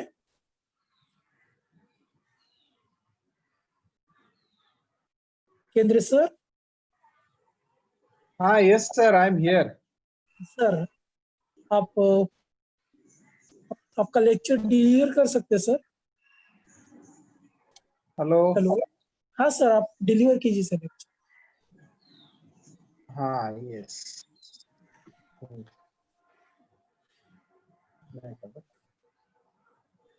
हाँ प्रसाद, बोल। Good afternoon everyone. Hello. Hello. हाँ सर, am I audible? हाँ, Yes sir, yes sir, please. हाँ, good afternoon everyone. I hope everyone is fine and safe at their place. हाँ. At the outset, I would like to अमर जाधव आहेत का? बरं, मी सांगतो त्यांना. express my gratitude and thanks to Professor B.K. Swain sir and his team, which includes Professor Ashok Borkar sir, Pradeep Meshram sir, and I'm really again grateful to Professor Parimal Sudhakar for wonderful talk, which really help us to understand the impact of COVID-19 pandemic on the world and how that COVID-19 pandemic has been, looked from different perspective in a different context. So in this regard, the topic which is assigned to me is COVID-19 pandemic and global culture. And in that regard, I would be happy, or I will try my level best to put across my thoughts and my ideas about what changes have been taking place and in the area of or in the field of culture. So from that perspective, I will start my idea or talk, which may take 30 to 40 minutes. And I hope that that much time has been assigned to me by the organizer. At the outset, let me, hello?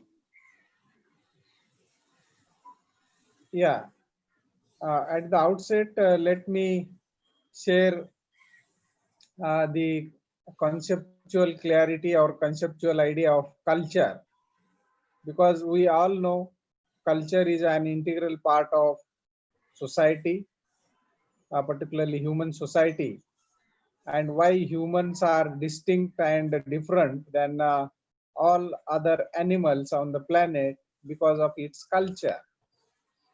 And culture is a subjective phenomena, and culture is a relative phenomena, and that is why culture is unique to humans. Culture is nothing but we can define culture as a way of life, and way of life with dignity is important in the culture. So being a culture or being a part of different culture is a contextual phenomena, because culture is not the uniform phenomena and it is not unilateral concept, since it is a subjective phenomena, and since it is a relative concept, its context and existence is important for human being.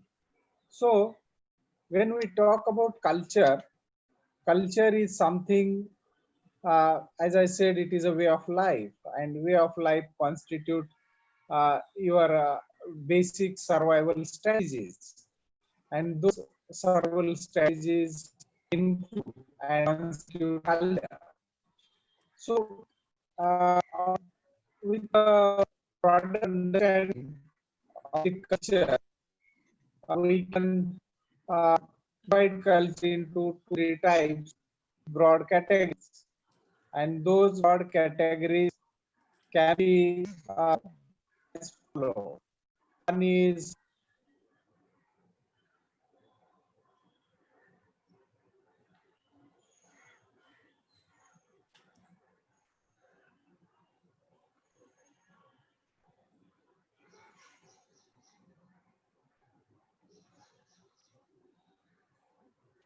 we go to the base of, hello. So culture can be divided into different parts, and one of them is basically folk culture. Folk means, again, there need to be some conceptual clarity to uh, understand the what is the folk, because folk is different, mass is different, and general concept called public is different. So we can't say all cultures are similar, like public culture is different, mass culture is different, and folk culture is different. When we talk about folk, it goes to natural living of the people in the nature, means they live in the nature's lab, and it impacts a lot on their livelihood and living, and so these people follow that folk culture. Folk culture simply can be defined culture of the folk, and which is mostly produced and consumed by the folk people, and basically the unique characteristic of that folk culture is it is a non-commercial culture.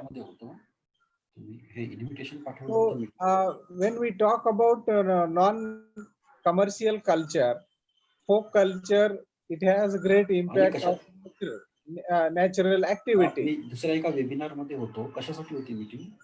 And natural activities impacts their culture. So, and again, when we talk about any culture, culture can be explained with two different perspectives, like material culture and non-material culture. But when we talk about folk culture, in the folk culture we find very simple technology, means materially culture is not so rich. So, but in the forms of non-material values, norms, etiquette, and humanitarian grounds are very strong in the folk culture practices. So, uh, second culture which we talk about, mass culture. Mass culture has grown and mass culture has been there because of the development of industrial society, mass media like print media, radio, television, and other means of communication. These also impacts the culture. But here in industrial society, mass culture is produced and consumed by the people, those who are expert and those who are have expert knowledge in that area, and later on that knowledge is shared and produced for the public consumption, and then it becomes a popular culture. So popular culture and folk culture are two different cultures, and the third one is again elite culture. Elite culture means, they are the one who are really consumers of popular culture, and they adopt whatever is trending in the society, and whatever is not accessible to common people. They have their own culture. So all these three types of culture exist in societies as per the level of their development in terms of economic development and social development.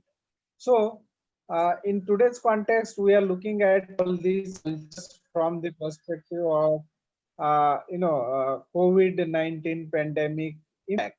And so, how all these three types of culture got impacted.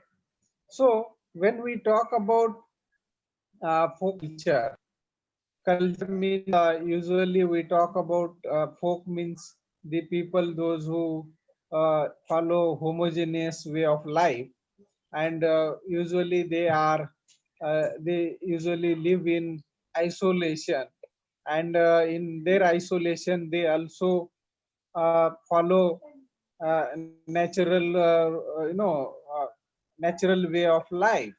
So but usually all these folk people, the most of the important way of life which we can see is that they are from very much poor background, and since they come from poor background, their culture is not respected and accepted by the mainstream society.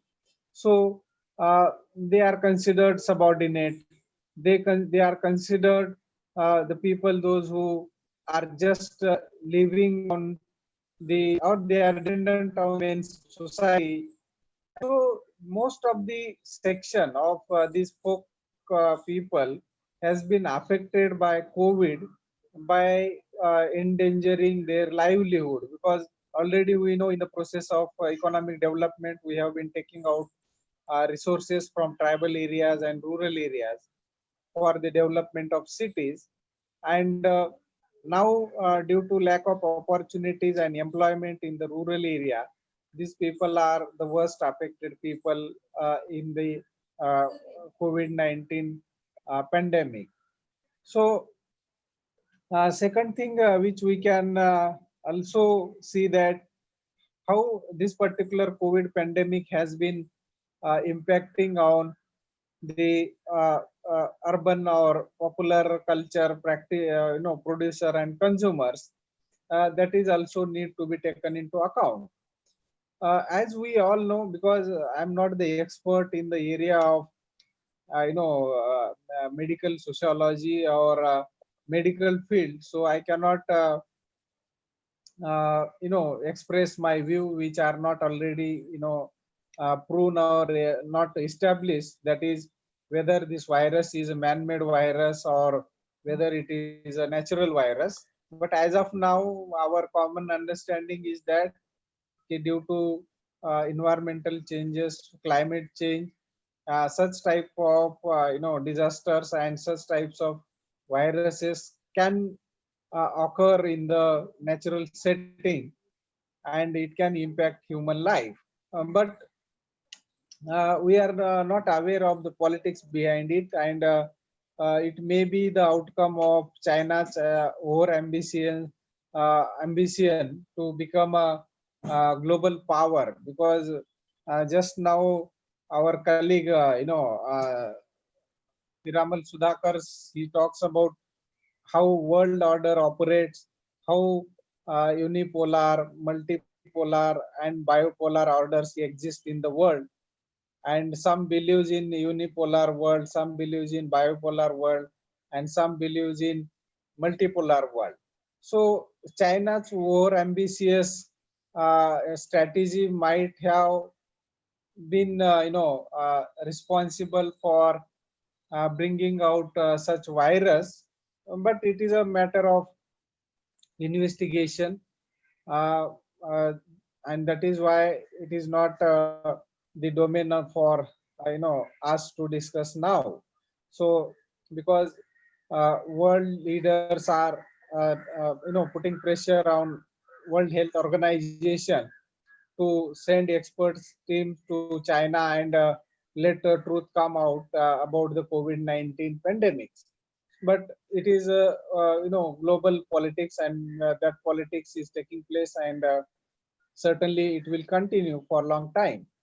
But how that COVID-19 pandemic has been impacting on the culture, and as I said, culture is nothing but culture is a way of life, and it is a dignified way of life. Means culture which is there in the folk society, in the rural society, and in urban society is different, and that culture is responding to this particular maybe natural or unnatural virus differently. So when we talk about culture and Indian context, one has to look at the existing knowledge available in cultural studies. And those cultural studies are really helpful for us to understand how Indian society exists, and what is nature of Indian society, and how it is responding to the COVID-19 pandemic. One thing very clear, and we know that Indian society is known for its unique identity, that is unity in diversity. And in that unity in diversity, we talk about unique identity, that is unity in diversity. Unity is our strength and diversity is our beauty. So to protect the unity, we have to protect diversity. What kind of diversity exists in Indian society? Diversity like we find linguistic diversity, we find geographic diversity, we find cultural diversity, we find ethnic diversity, we find all different types of diversity exist, and in that diversity, we all as a beauty, and it is our duty to protect those diversities, respect those diversities, and accept those diversities. Unless we protect, respect, and accept all these diversities, we cannot say we are cultured people. We should not impose our culture on others' culture, because culture in the contextual phenomena, and it is a subjective phenomena. So we have to respect others' culture and others' cultural autonomy. And in that autonomy, what we have to respect the way of life, the way people live, the way people survive, and the way people celebrate their day-to-day activities and their livelihood. So in that context, at global level, United Nations has also certainly talk about declaration of universal human rights and through the constitution. So in that constitution, individual liberty of thought expression is protected, because we just can't say that you are different so that you don't have any right to live, and because what I decide what is the my way is not cannot be your way, and it should not be highway. So in that context, uh, cultural settings are very unique in Indian context, and one has to understand it first, and you have to respect the diversity, because if you look at the Indian society, in our society, you can see thousands of different languages are spoken by the people. Why we should impose one or two language on these people, and say that no, no, if you don't know this language means you are not cultured, you are not Indian. It is not that to be Indian only you have to speak English or to Hindi, but other languages also matter, and you have to respect those languages. So in that context, but very unfortunately we create content, because of language barrier, people should not be deprived of their basic right to know, and that is why we need media which talks about and which talks the local language, and uh, people have right to know whatever is happening in the field of science. It should be available in their local languages. So that is the main thing, because most of the people, those who live in rural and tribal areas, they don't know what is happening, what kind of viruses are there. They may say ki, it is a politics only, some people do that, and it is not impacting our means it is not created by we people, we are innocent. But why they don't understand it? Because we don't create content in their language, and if they don't create content in their language, so they are deprived from their basic right to know, and uh, huge population is deprived of right to know and what is happening in the field of health. Second thing, also important to understand the new concepts which are coming into the sociology, that is pluralism, because unity in diversity is not enough to understand any social life or any society which exists in the present context. But we sociologists say that now this is the time of plural society. Plural society means society which allows different ways of life and peaceful coexistence of different background people. And different background people means you have to recognize that there is a difference, and there are different communities which really is need of the constitution of society. Again, we also compare our social life with the natural life, obviously, many times. And we find that uh, nature has its own rule. Nature has its own ways of functioning. So naturally, human societies have also their own rules to function. So when we talk about nature, we cannot be ignorant of ecology. And ecology, when we talk of ecology, we should not be ignorant of diversity. And in that diversity, only ecology can be sustained. And if ecology is sustained, then nature can sustain. And if you destroy the diversity, naturally ecology will be getting disturbed. And once you disturb the ecology, whole nature will get disturbed. The same thing applies to human society.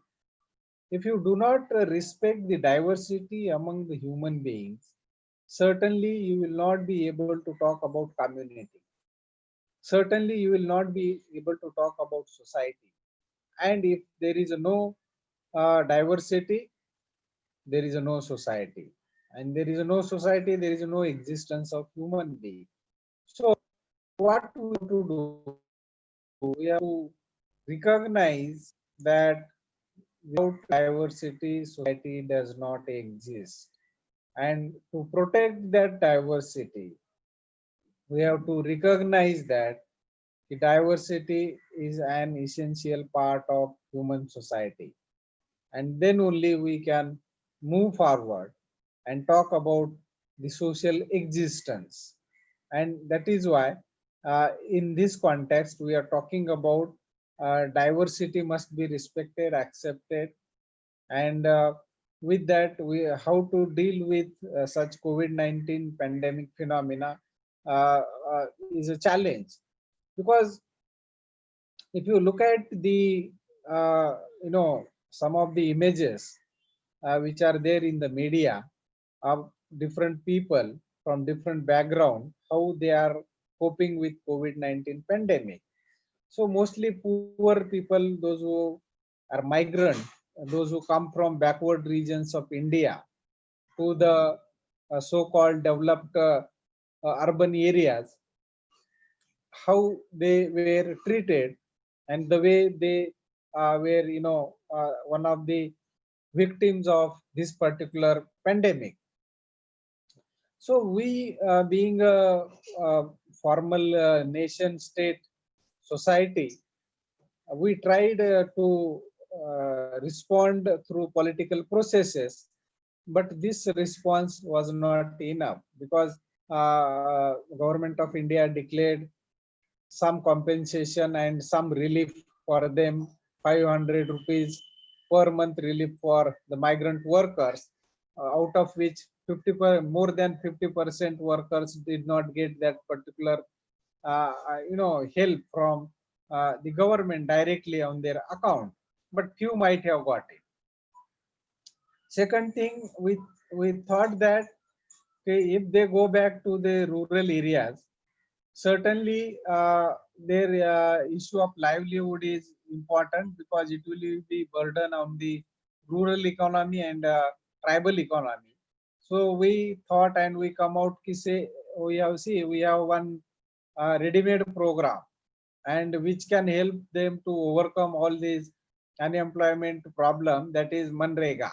And so government made huge provisions to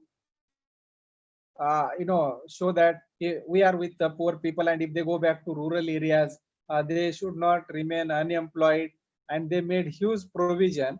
But within a month, even this virus pandemic has not got over, thousands of people risking their life and coming back to cities, because it is not the job they want to do in the rural areas, because all these schemes are not fully guarantees the rights of the laborers, and there is no transparency in the implementation of programs. And so these people, they think that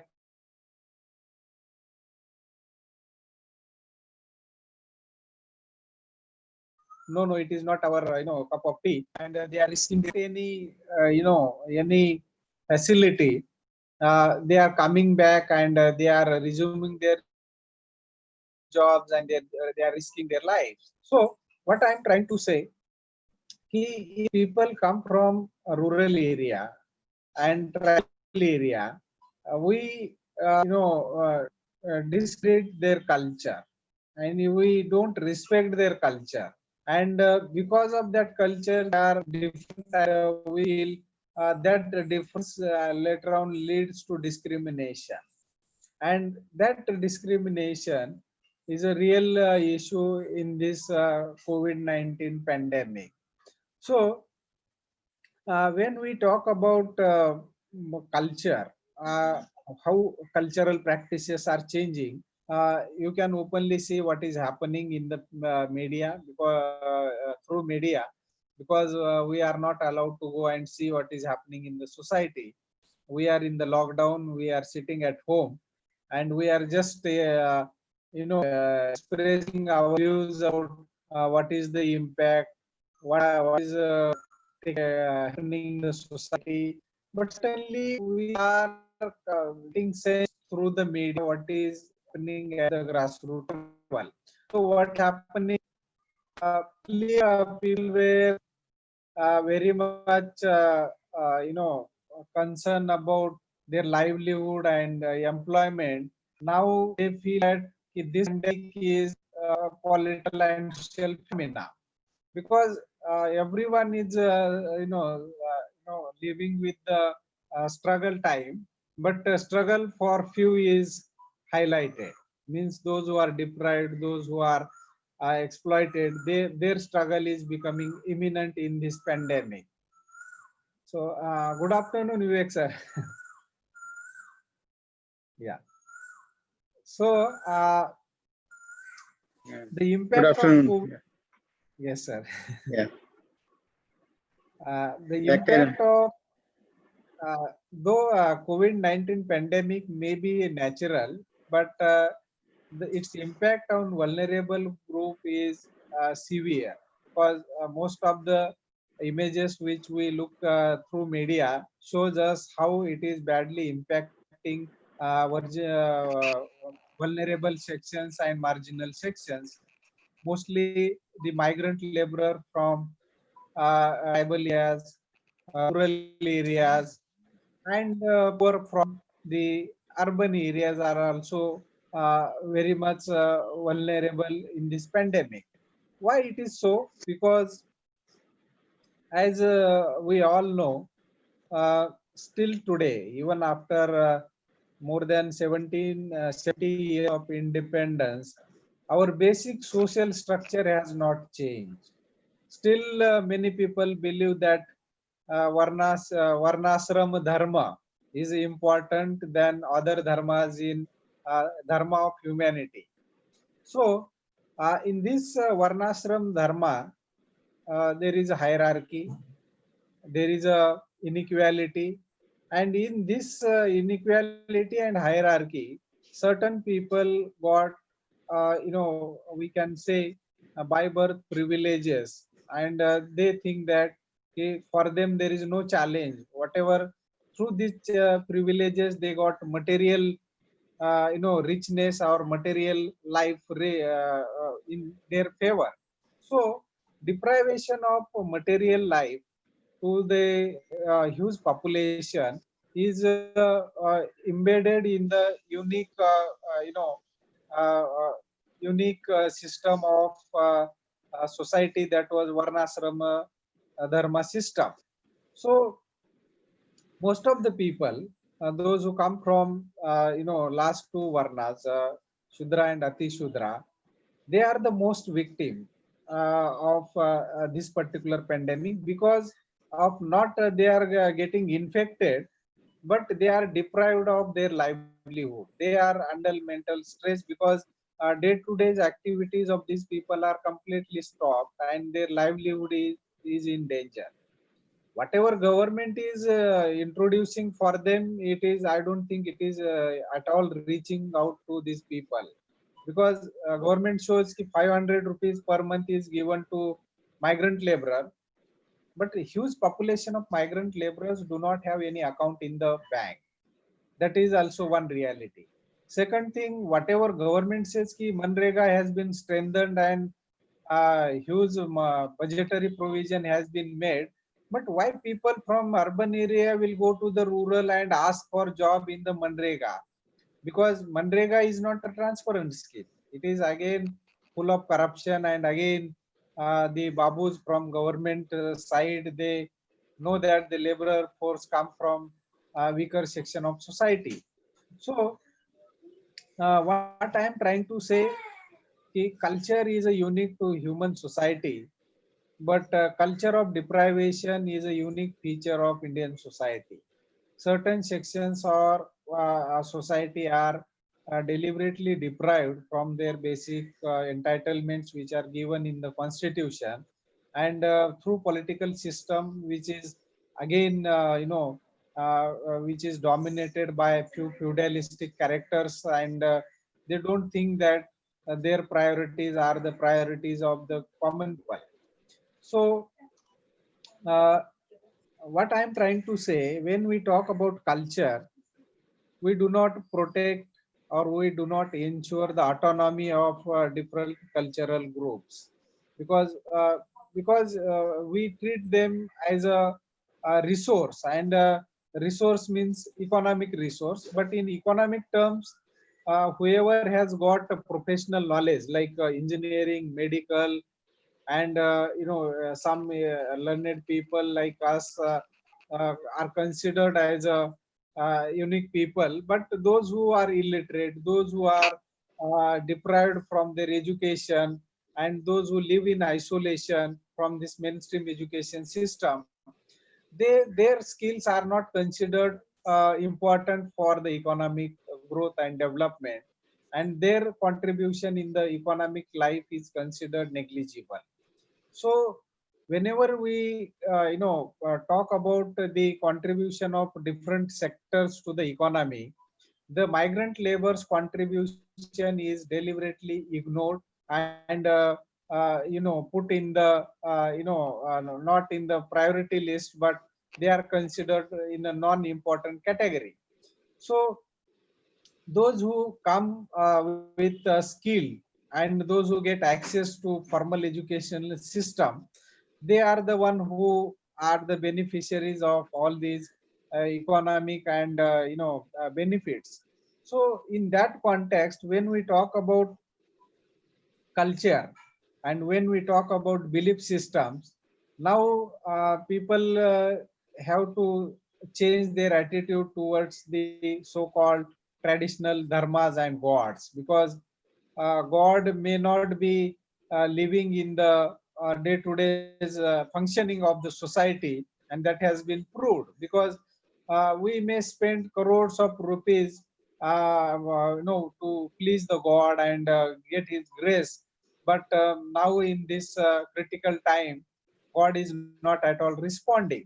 So that is what people have realized, and that is why different places of prayers and worship are not are now struggling for their economic survival, because if economy is stopped, they stop functioning, and God also has been become a vulnerable and victim of this particular pandemic 19.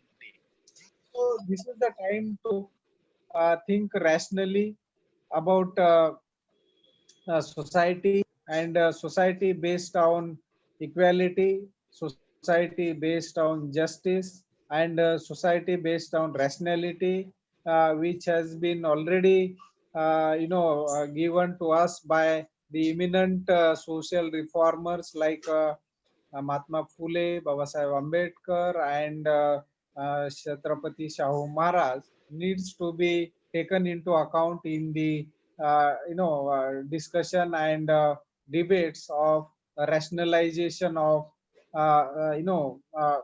social behavior.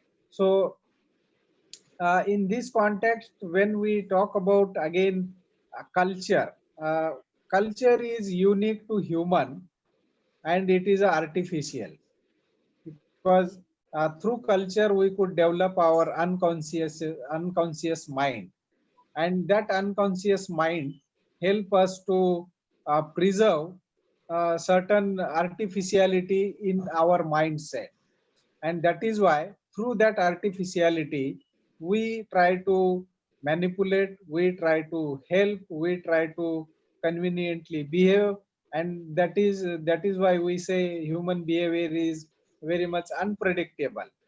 But if that is natural, then we being a human, we have to learn through the socialization.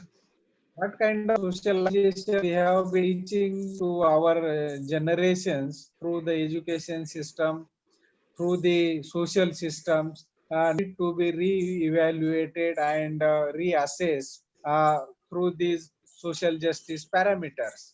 So again, we know we are living in the 21st century, lot of technological changes have taken place. Technology may play important role in the bringing transparency and good governance in the system.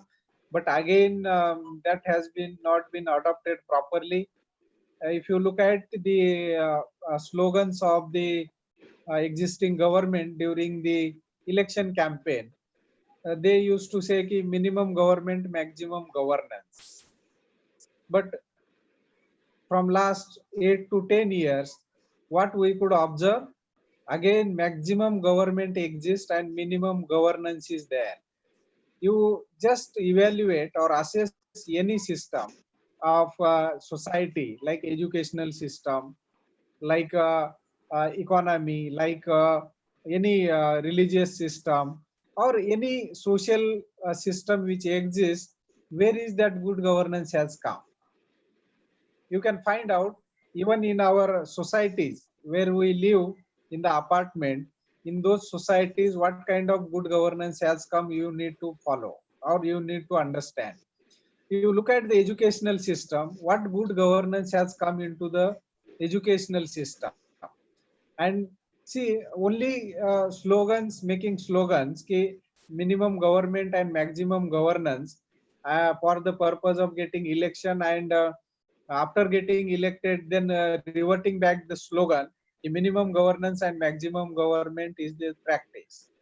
So in such situation, if government can irresponsibly turn out their agenda to the people which promise they get elected, in reality, later on, I don't find whatever they committed to the people are delivering to the people.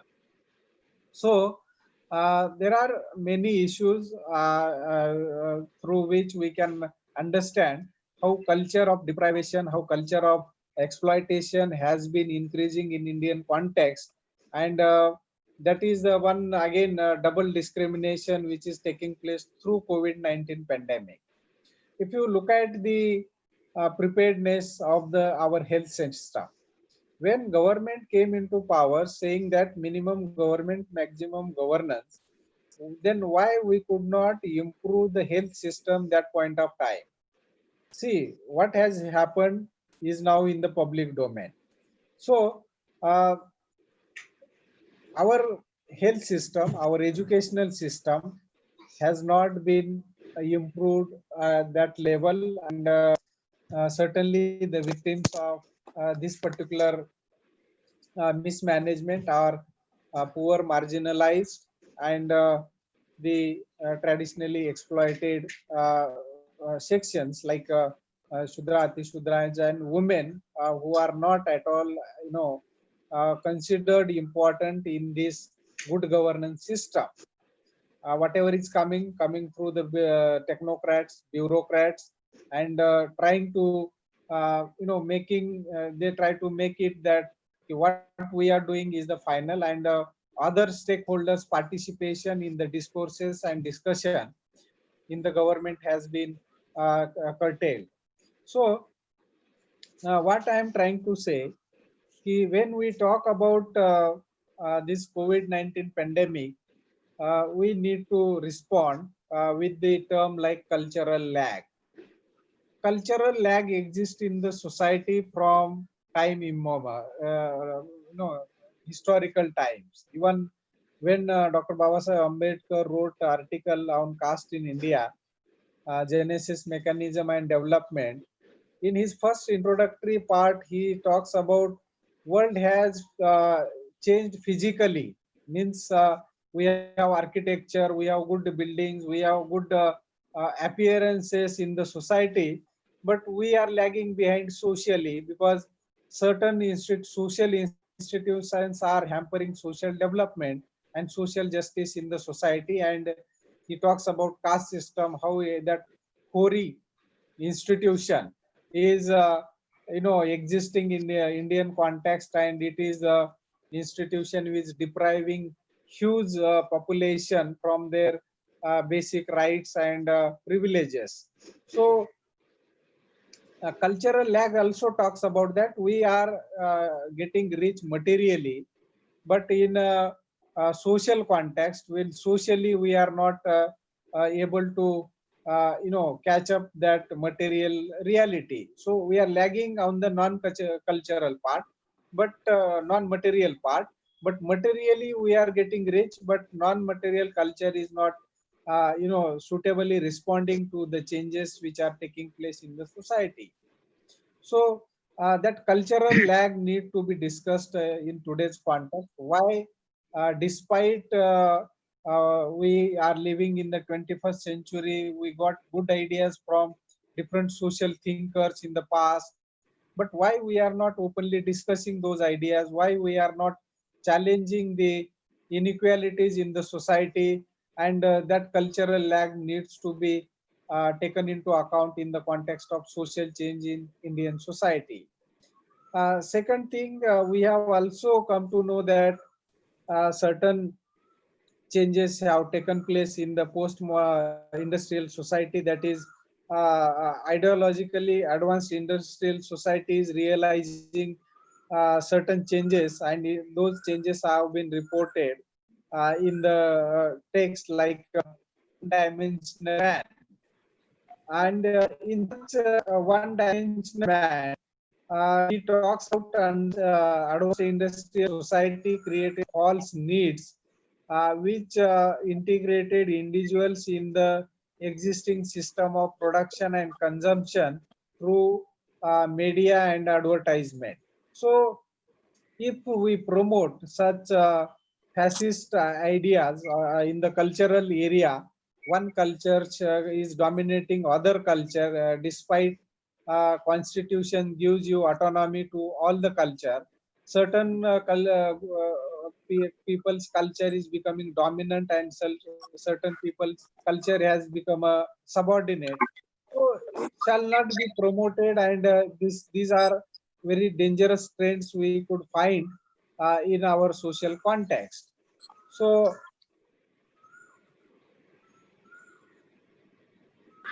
uh, I just will conclude my talk with a few my own observation about how these how to deal with COVID-19 pandemic in the cultural context. Only my view is that we should know that a cultural diversity is a unique to human society, and that diversity and autonomy of the culture should be protected, respected, and accepted from that perspective, because everyone has a right to live, everyone has a right to survive, and those rights are ensured in our constitution. And through constitution only we should start debate discussion about the culture. And we should also challenge the culture of deprivation which is created by the political system, which is coming into power. What they promise they are not delivering, and we need to discuss those areas here in this COVID-19 pandemic also. So I think with this, I once again thanks organizer Dr. B.K. Swain, Dr. Pradeep Meshram, and Dr. Borkar and their team for giving me an opportunity to be a part of this wonderful seminar. I am also thankful to Professor Vivek Kumar sir for coming and being a part of this. Yesterday, I could not be part of lecture because, sir, here in Mumbai, there is a lot of mental health issue. From last 3-4 months, everyday cases are increasing, and the huge population and the patients who got infected, they are going there, but no beds available. There is a shortage of basic essential drugs in the hospitals, and people are running from pillar to post to get basic drugs of for their cure and treatment. So uh, many almost all population is under pressure and passing through tough time, particularly in Bombay, because cases are rising like anything. So in that situation, managing family and living and talking with the relatives and in members is very difficult time. I can So understand. thank you once again. Thank you, sir. Thank you very much. Thank you so much. Thank you. Thank you, sir. Sir, I got 3 questions from participants. Yes, sir. How inequality in COVID-19 define our culture in future? Can you just repeat, sir? Sir, how inequality in COVID-19 define our culture in future? Yeah, it is very difficult question because in our social decision making, political system has taken over everything, and what political leaders are saying is the ultimate truth. And only they are the now thinkers talks about society, and ensuring equality in the society is not their agenda. Their agenda is to become politically powerful, and they retain their chairs, and they want to retain their culture of politics. And I don't think in near future equality is the agenda for this existing people those are there in power. Certainly we need to start basic resistance, asking basic questions to the system. Then only equality can be possible, because nobody is coming out with the package of equality to you voluntarily, but you have to certainly make struggle. You have to certainly challenge those ideologies which are there in the politics, and then only we can expect that equality will prevail. Sir, next question is related with the concept of cultural lag. In multicultural society like India, how culture of poverty responding in COVID-19? Yeah, culture of poverty in India is not new phenomena. Traditionally, our whole social system, which is guided by the religious text and philosophy of that religion, has already deprived more than 80 to 90% people put in the poverty.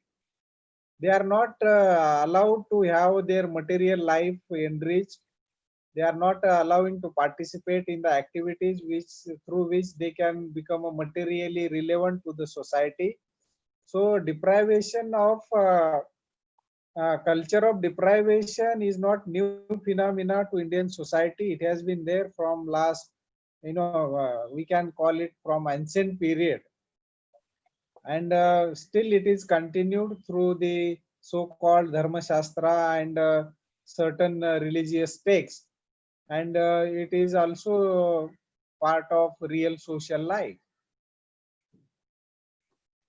Last question, which is related to the previous one, is COVID-19 challenge our traditional hierarchy? I don't think so, because the traditional hierarchy is very much intact there, and we have been struggling. Even our social reformers, they struggled and they spent their life and they fought for our rights, but I don't find any radical change has happened in that culture of that hierarchy, and which is there, because our system, democracy has its own limitations. Democracy is the number game. If you have a number, other people you can easily deprive from their rights, and some people they get number through their communal agenda, and through that communal agenda they are ruling us. So how we can expect that they will challenge that culture of hierarchy and culture of deprivation is the big question. Thank you, sir. Dr. Kendre talks on types of culture in contemporary society. He talks on multiculturalism, pluralism, and sustainable nature of human society.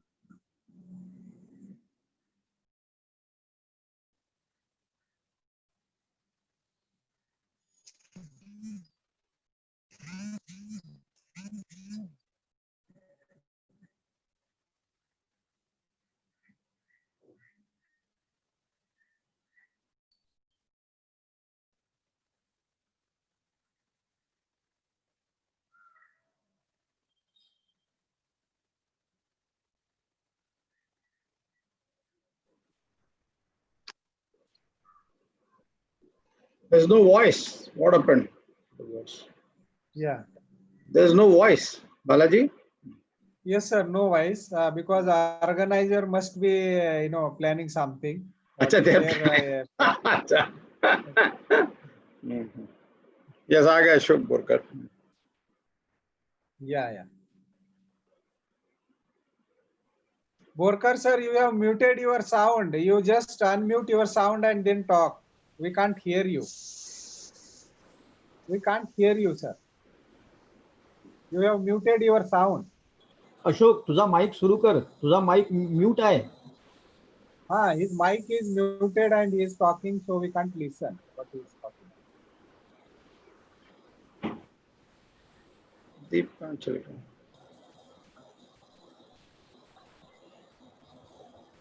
I think Ashok leave. Yesterday, because of some disturbances, Dr. Vivek Kumar sir from JNU has not been completed his lecture. So, Dr. Vivek Kumar sir also joined the webinar, and I request him to continue his remaining lecture, which will followed by question answer session. Dr. I don't know. Vivek Kumar sir. Yes, thank you. Thank you, Ashokji. Yeah, I don't know actually whether those who were there yesterday, they are still there. But if you remember, I had given, some 15 points in which I started my lecture and I had reached my conclusion. So for those who were not there, I'm just repeating the points which I discussed yesterday, and then I will conclude if you have time. Yes. How much time is there, Ashokji? We have 40 minutes. No problem. That is too much. Okay, so I started actually. I started saying that I started my paper that COVID pandemic, a socio cultural and psychological implication. I argued that you cannot approach this problem through one perspective. It has to be approached through multiple or perspectives. That is, it has to be looked from sociological perspective, psychological perspective, geopolitical perspective, and so on and so forth. So I gave three very different perspectives. I started with defining what is virus and why should we know what should be virus. I argued then how many types of viruses are prevalent in Indian subcontinent. I then defined how many types of viruses are there. And then third thing, I argued that what do we mean by pandemic? How it's different from epidemic? Why it is considered as pandemic? The fourth question which I asked was, is there any example of epidemic? Before COVID-19, is there any example? And I gave, yes, there is an example known as HIV/AIDS, which started in somewhere 1982 and it still carries on and killed some 39 million people. So that is one of the example. Then I argued that is there a drug available? Drug is not available, and drug cannot be available so soon as people say, because even in HIV/AIDS, we are not able to get the drug. Still, it is the HIV/AIDS which started in 1982. It has not yet got the drug available, and therefore it is only in the third stage. It is in the third stage where people are getting. So it has taken so many years, and people think that actually drug can be found. That is why we should understand people are fighting virus, but they are not able to tell what is virus and how virus is so dangerous to fight. So biologically, people have to be told that it is not like bacteria, it is virus which is very, very thin. This is one aspect which is biological in nature I was telling. The second aspect was sociological in nature. sociological and geopolitical in nature, I started saying which is the most important process or significant process which facilitated the spread of COVID-19. And there are three interrelated, processes which help. One was globalization. Globalization, which created a world order where the boundaries of the different nations became porous, and therefore people could move around. Now, what was the quantum of migration? That is the second. In the process of globalization, what was the quantum of migration? And I gave you a data that according to the World Migration Report 2020, according to World Migration Report 2020, over 2,729 lakh people, 2,729 lakh people migrated internationally. And in that, 175 lakh people were Indians. So this is the quantum. Now, once the globalization ushered, MNCs started coming in, actually people, liberalization, privatization, and different types of economic porous boundaries were created. People started migrating, and with migration, actually this problem started. Now, the third thing in this geopolitical situation was where was COVID-19 virus born? And in that, I gave you example of the center, Wuhan Institute of Virology. Wuhan Institute of Virology, which has 1,500 varieties of virus. It is there actually that first it is spread. And it is here that, according to a Guardian report, the first case of virus was reported in November in China, and that too in Wuhan. And after that, it spread. And within 2 months, within 3 months, that is November, January, and December, January, and February, by 20th, 34 provinces of China were infected by virus COVID-19. And there were 74,675 cases. That means actually virus is not of Indian origin. Virus came from abroad because of the process of globalization and migration, international migration of the people. And we also know that 15 lakh people had come in India before we have first lockdown. And within 60 days, from March, actually, within 60 days, 15 lakh people came in India, and they were all urban people. And that is why we see urban centers have been infected more. Urban centers have been infected more in the initial, whether it was Delhi, whether it was Mumbai, Chennai, Hyderabad, Pune, or Ahmedabad, all these cities, because people come from here and they came from abroad and they stayed here and then they started. So it is basically started with three processes: globalization, migration, and in the geopolitical realm from abroad. Now, having said this, I came to also talk about the why did people are afraid, and when was actually coronavirus detected in India?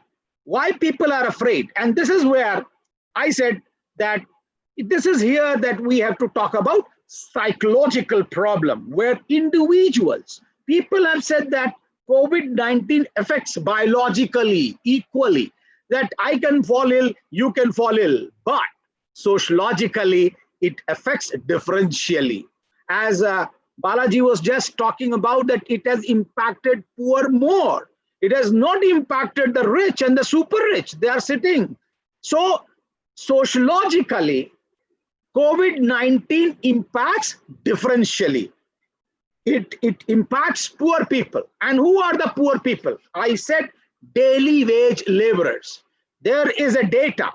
The daily wage laborers or people who were below poverty line. And you know how many people are below poverty line?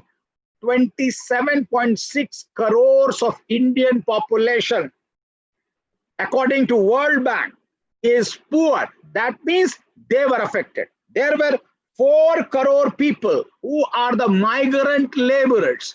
They were affected.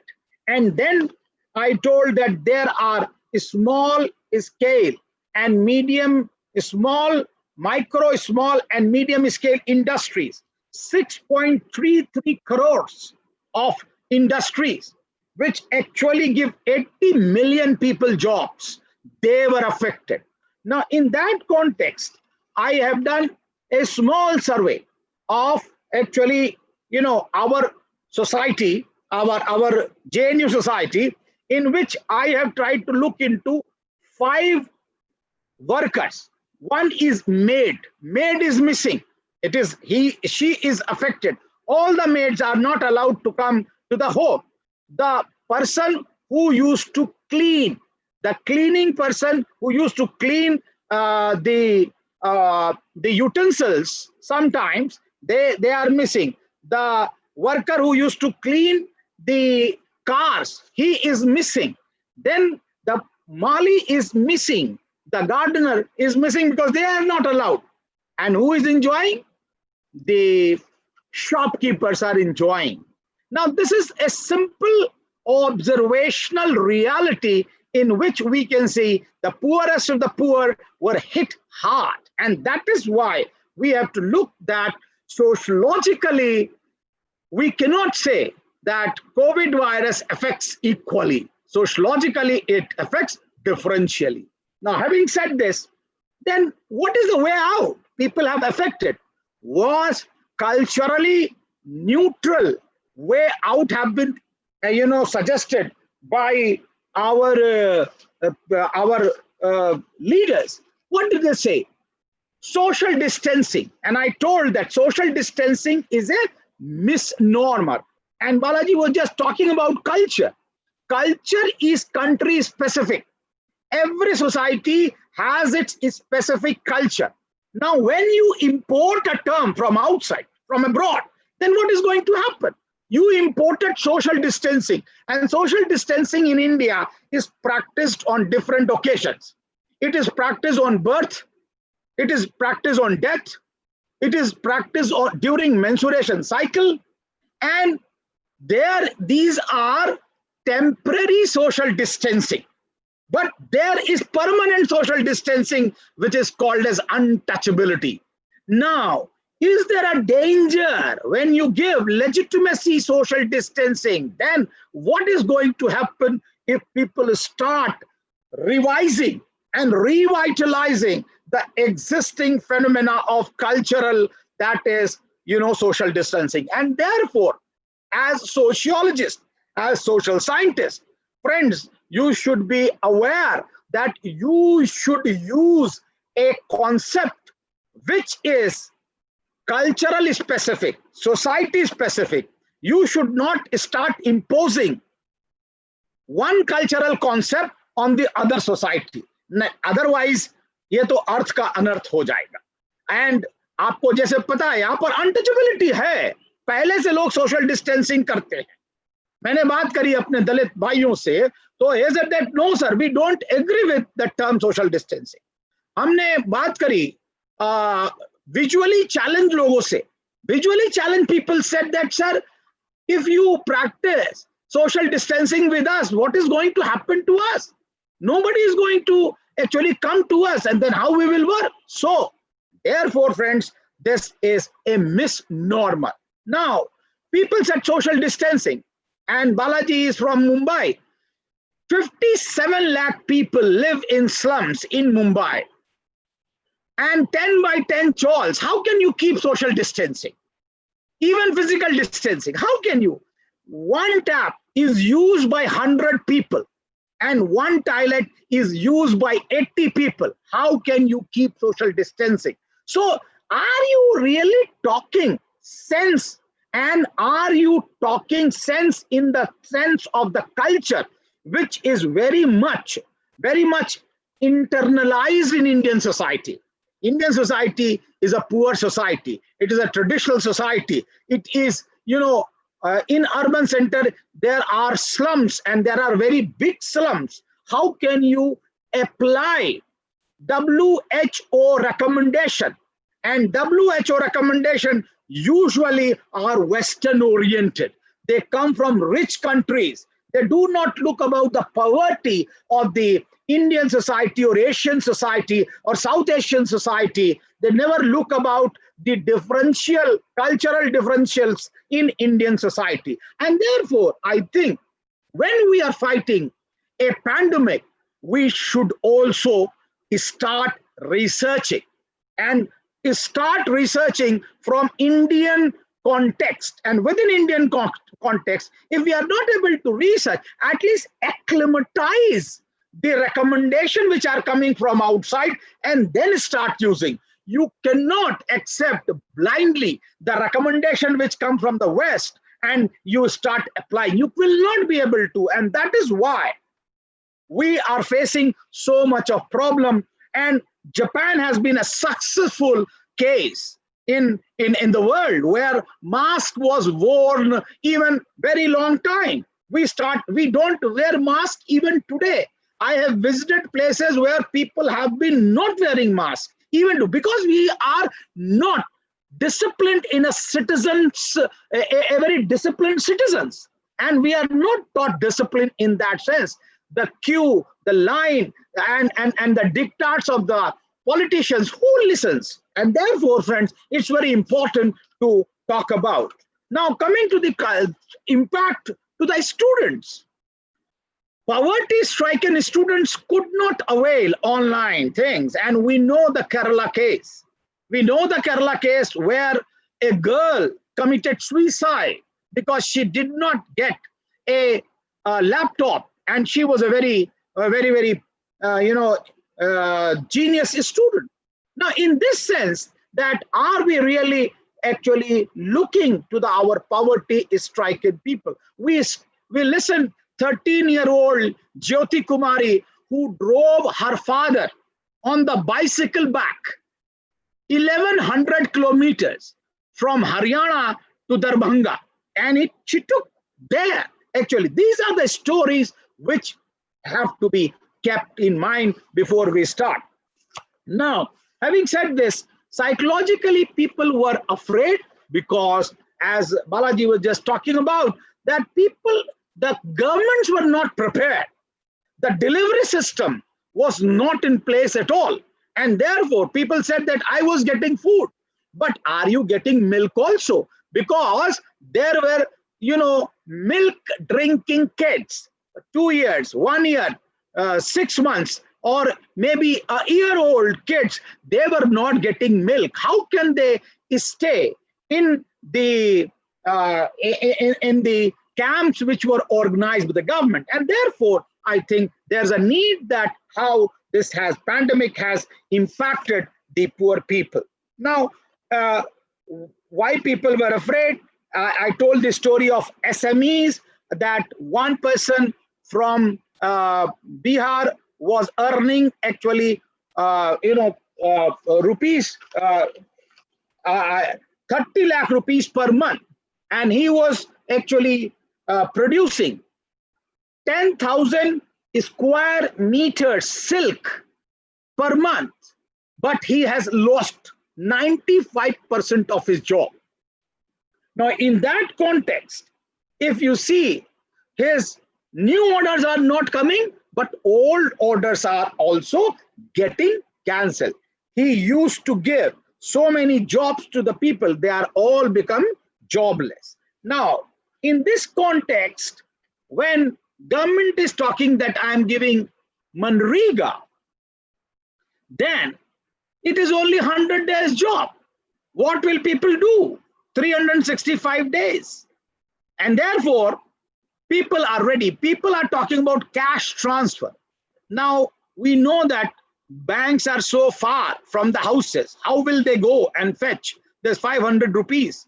And therefore, I think PTS system has to be made universal. And that's what actually government is trying to argue now, that PTS system will be a universal and everyone will get the food from there. But it is too late now. By now, people have gone actually to different places.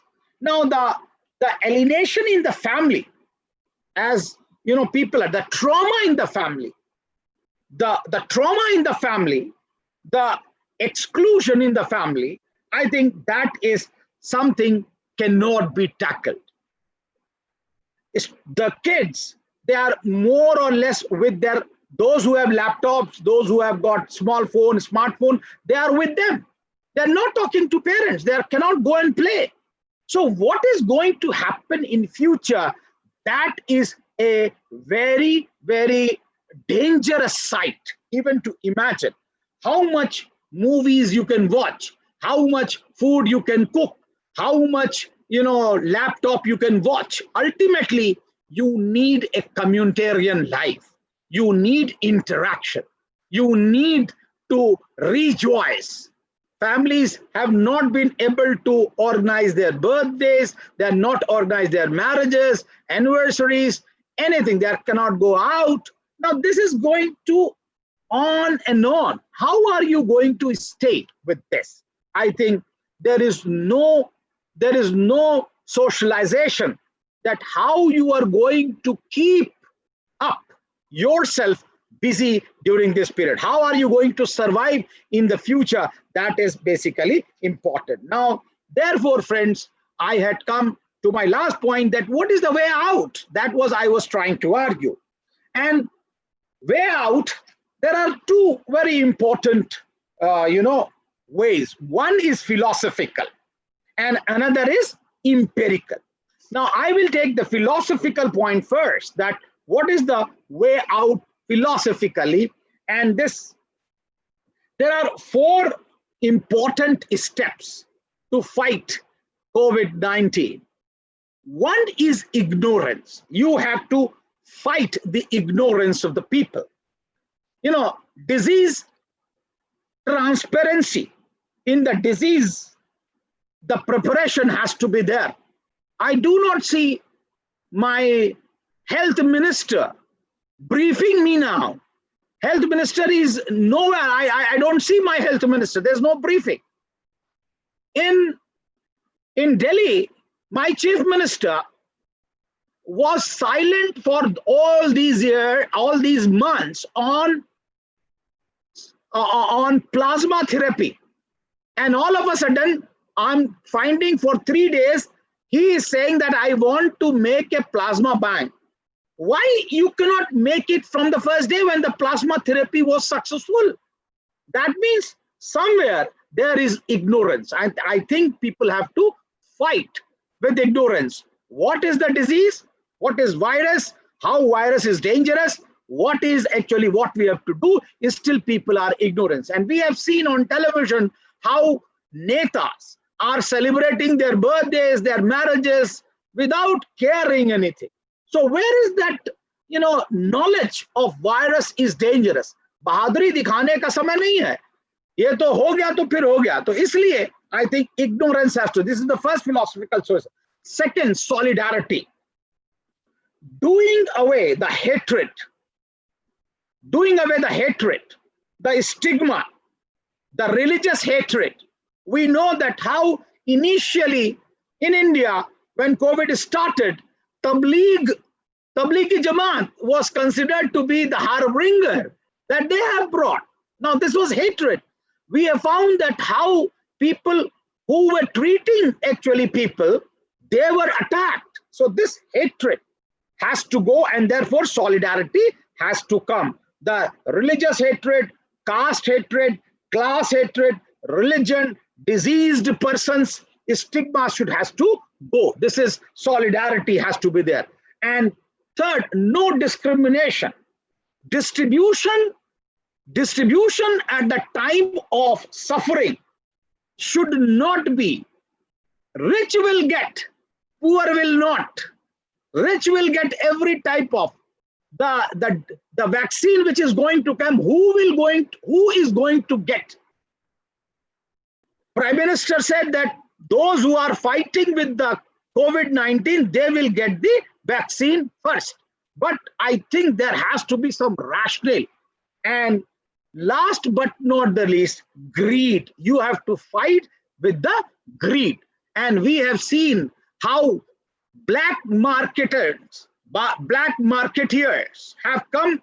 Even they were black marketing ventilators. This is the level of hoarding. So we have to fight these four very philosophical questions. Ignorance, we have to have solidarity, we don't have to have discrimination, and last, we don't have to have greed. These are four philosophical questions to fight with the COVID. Now, the empirical answer, how can you fight with COVID empirically? Is there a situation internationally? There are, three examples. One is South Korea, another is Japan, and third is New Zealand. I am not going to that empirical case, but I am coming to India, which is the state which has fought the COVID-19 successfully. And this article came in the Hindu, 18th of April. Patrick Heller, a sociologist from Yale University, Patrick Heller,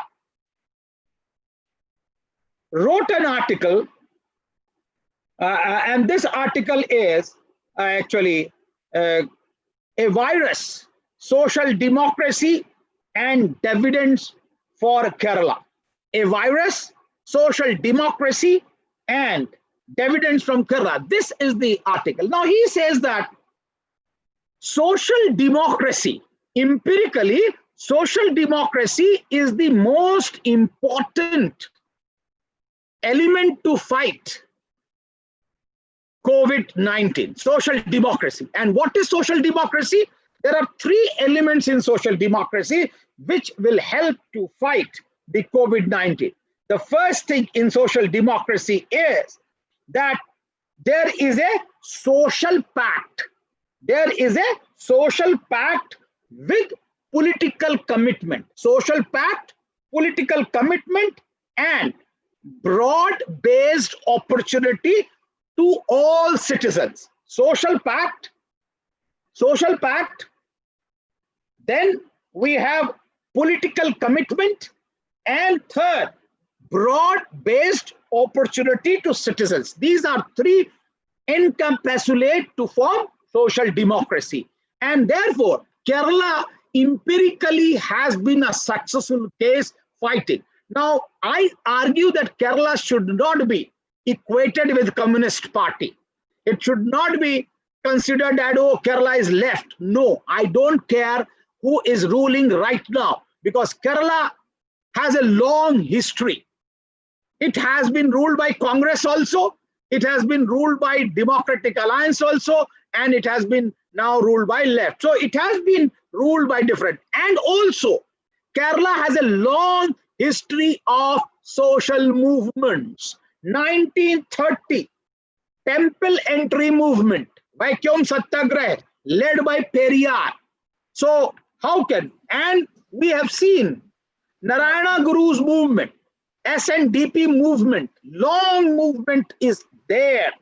It is actually, Kerala society is a cosmopolitan society from, and even Barbosa had written in 336 BC, written records. Weinstein has written records. So I am trying to argue, understand the composition, history, and evolutionary perspective of social movements in Kerala. So we have temple entry movement, the peasant movement, 1950s and 60s, the peasant movement, mass literacy movement in 1980s, and we know the literacy, which is unmatchable, some 99% of literate people. Then we have Kerala Sahitya Parishad movement, decentralized planning. 99, decentralized planning. Then we have vigorous gender and environmental movement in Kerala. Civil society movement going on, vibrant civil society. Now, why I say vibrant society? What did civil society do during this pandemic COVID?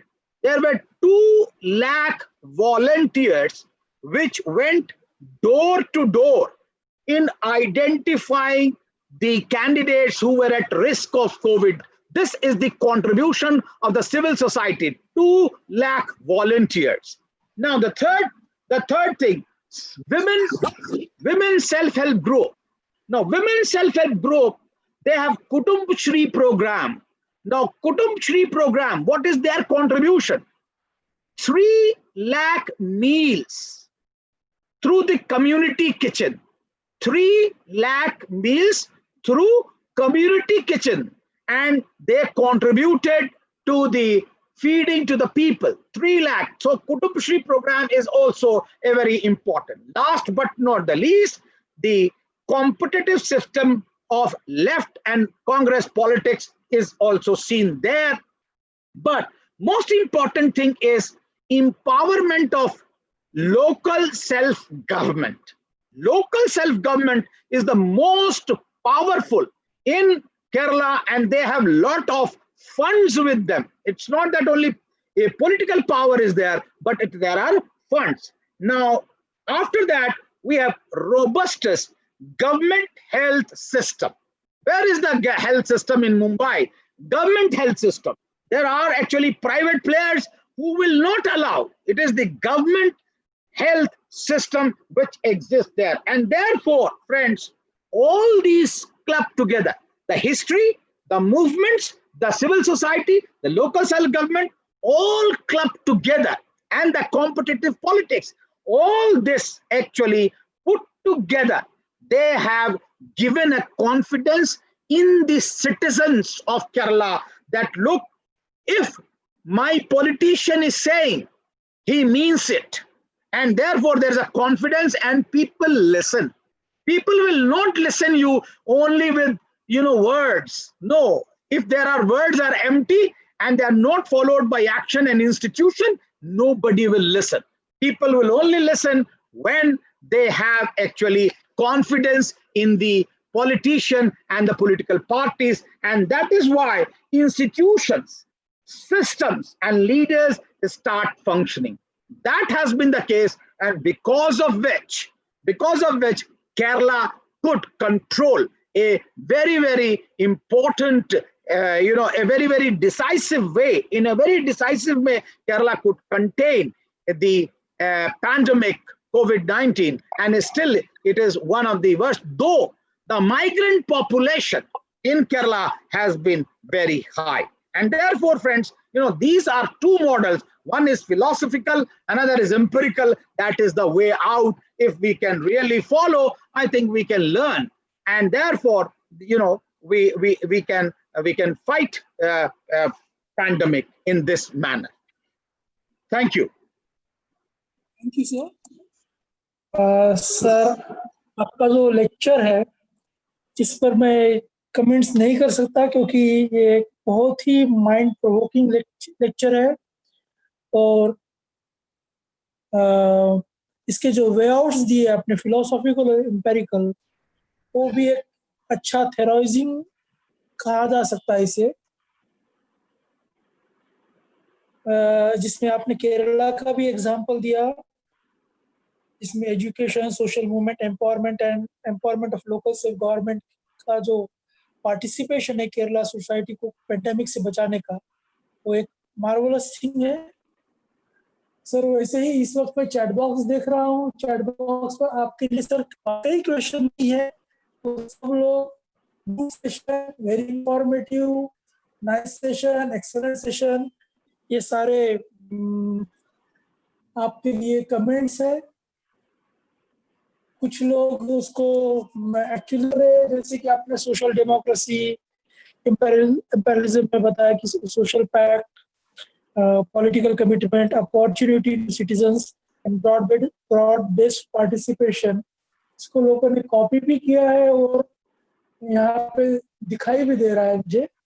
Sir, thank you for your commitment and thank you for joining with us and spending your time with us.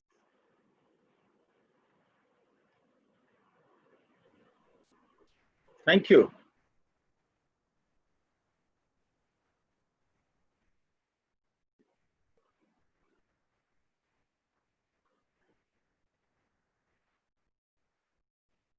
Unmute करो प्रदीप, अपने आप को unmute करो। Ashok mic unmute करो।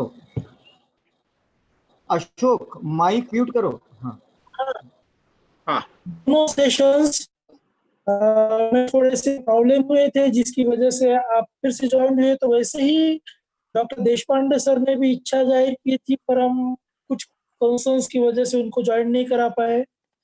Sorry बोलना चाहता इसलिए। और सर धन्यवाद कि आपने हमें एनलाइट किया।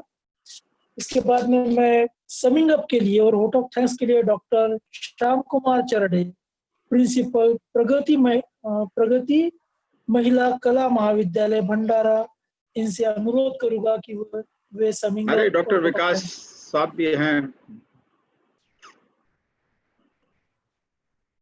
Hello, thank you sir. इस 2 दिवसीय नेशनल वेबिनार के आज के दोनों सत्र के वक्ता आदरणीय प्रोफेसर डॉक्टर परिमल सुधाकर, जिन्होंने India in post pandemic world order इस विषय पर अपनी बात रखी। उसी प्रकार दूसरे वक्ता आदरणीय प्रोफेसर डॉक्टर बालाजी केंद्रे, जिन्होंने pandemic and change in culture इस विषय पर मार्गदर्शन किया। आप दोनों ने ही अपने विषय को न्याय देते हुए अपनी बात रखी।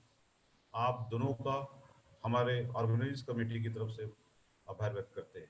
उसी प्रकार से हमारे राज संत तुकडोजी महाराज नागपुर विद्यापीठ नागपुर समाजशास्त्र विभाग प्रमुख प्रोफेसर डॉक्टर BK स्वयं सर ने आज वेलकम एड्रेस किया। उनका भी हम ऑर्गेनाइज कमेटी की तरफ से आभार व्यक्त करते हैं।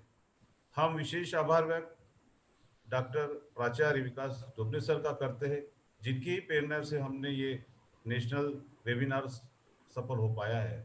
साथ ही साथ आज के इस वेबिनार के सूत्रधार डॉक्टर अशोक बोरकर जी, जिन्होंने आज के वक्ता का मार्गदर्शन किया। उसी प्रकार से प्राध्यापक कृष्णा पासवान मैडम, जिन्होंने भी आज के वक्ता का मार्गदर्शन किया। साथ ही साथ में हमारे इस वेबिनार में जितने डेलीगेट्स हमसे जुड़े और इन्होंने इस वेबिनार का फायदा लिया, उन सभी का हम ऑर्गेनाइज कमेटी की तरफ से आभार व्यक्त करते हैं। हम विशेष आभार व्यक्त doctor Pradeep Meshram sir, doctor Kartik Panicker sir ji का, जिन्होंने इस पूरे वेबिनार की तकनीकी सुविधा हमें आप तक पहुंचाई। उनका हम विशेष आभार व्यक्त करते हैं। आप सभी को बहुत बहुत आभार व्यक्त, जिन्होंने हमें प्रत्यक्ष व अप्रत्यक्ष रूप से हमारे सेमिनार के लिए सहायता की है। और आज ये सेमिनार यही समाप्त होता है और आप सभी हमसे जुड़े। और मैं चाहूँगा कि इस 2 दिवसीय से वेबिनार का सभी लोगों को ज़्यादा से ज़्यादा फायदा हुआ होगा। आज विशेष और आभार व्यक्त करना चाहूँगा कि हमारे बीच आदरणीय प्रोफेसर विवेक कुमार जी, जो फिर से कुछ टेक्निकल प्रॉब्लम का उनका हो नहीं पाया था, आज फिर से उन्होंने हमें एक उत्साह के साथ और एक बहुत अच्छी जानकारी, हमें एक मार्गदर्शन दिया। उनका भी हम ऑर्गेनाइज कमेटी की तरफ से आभार करते हैं। धन्यवाद। Thank you.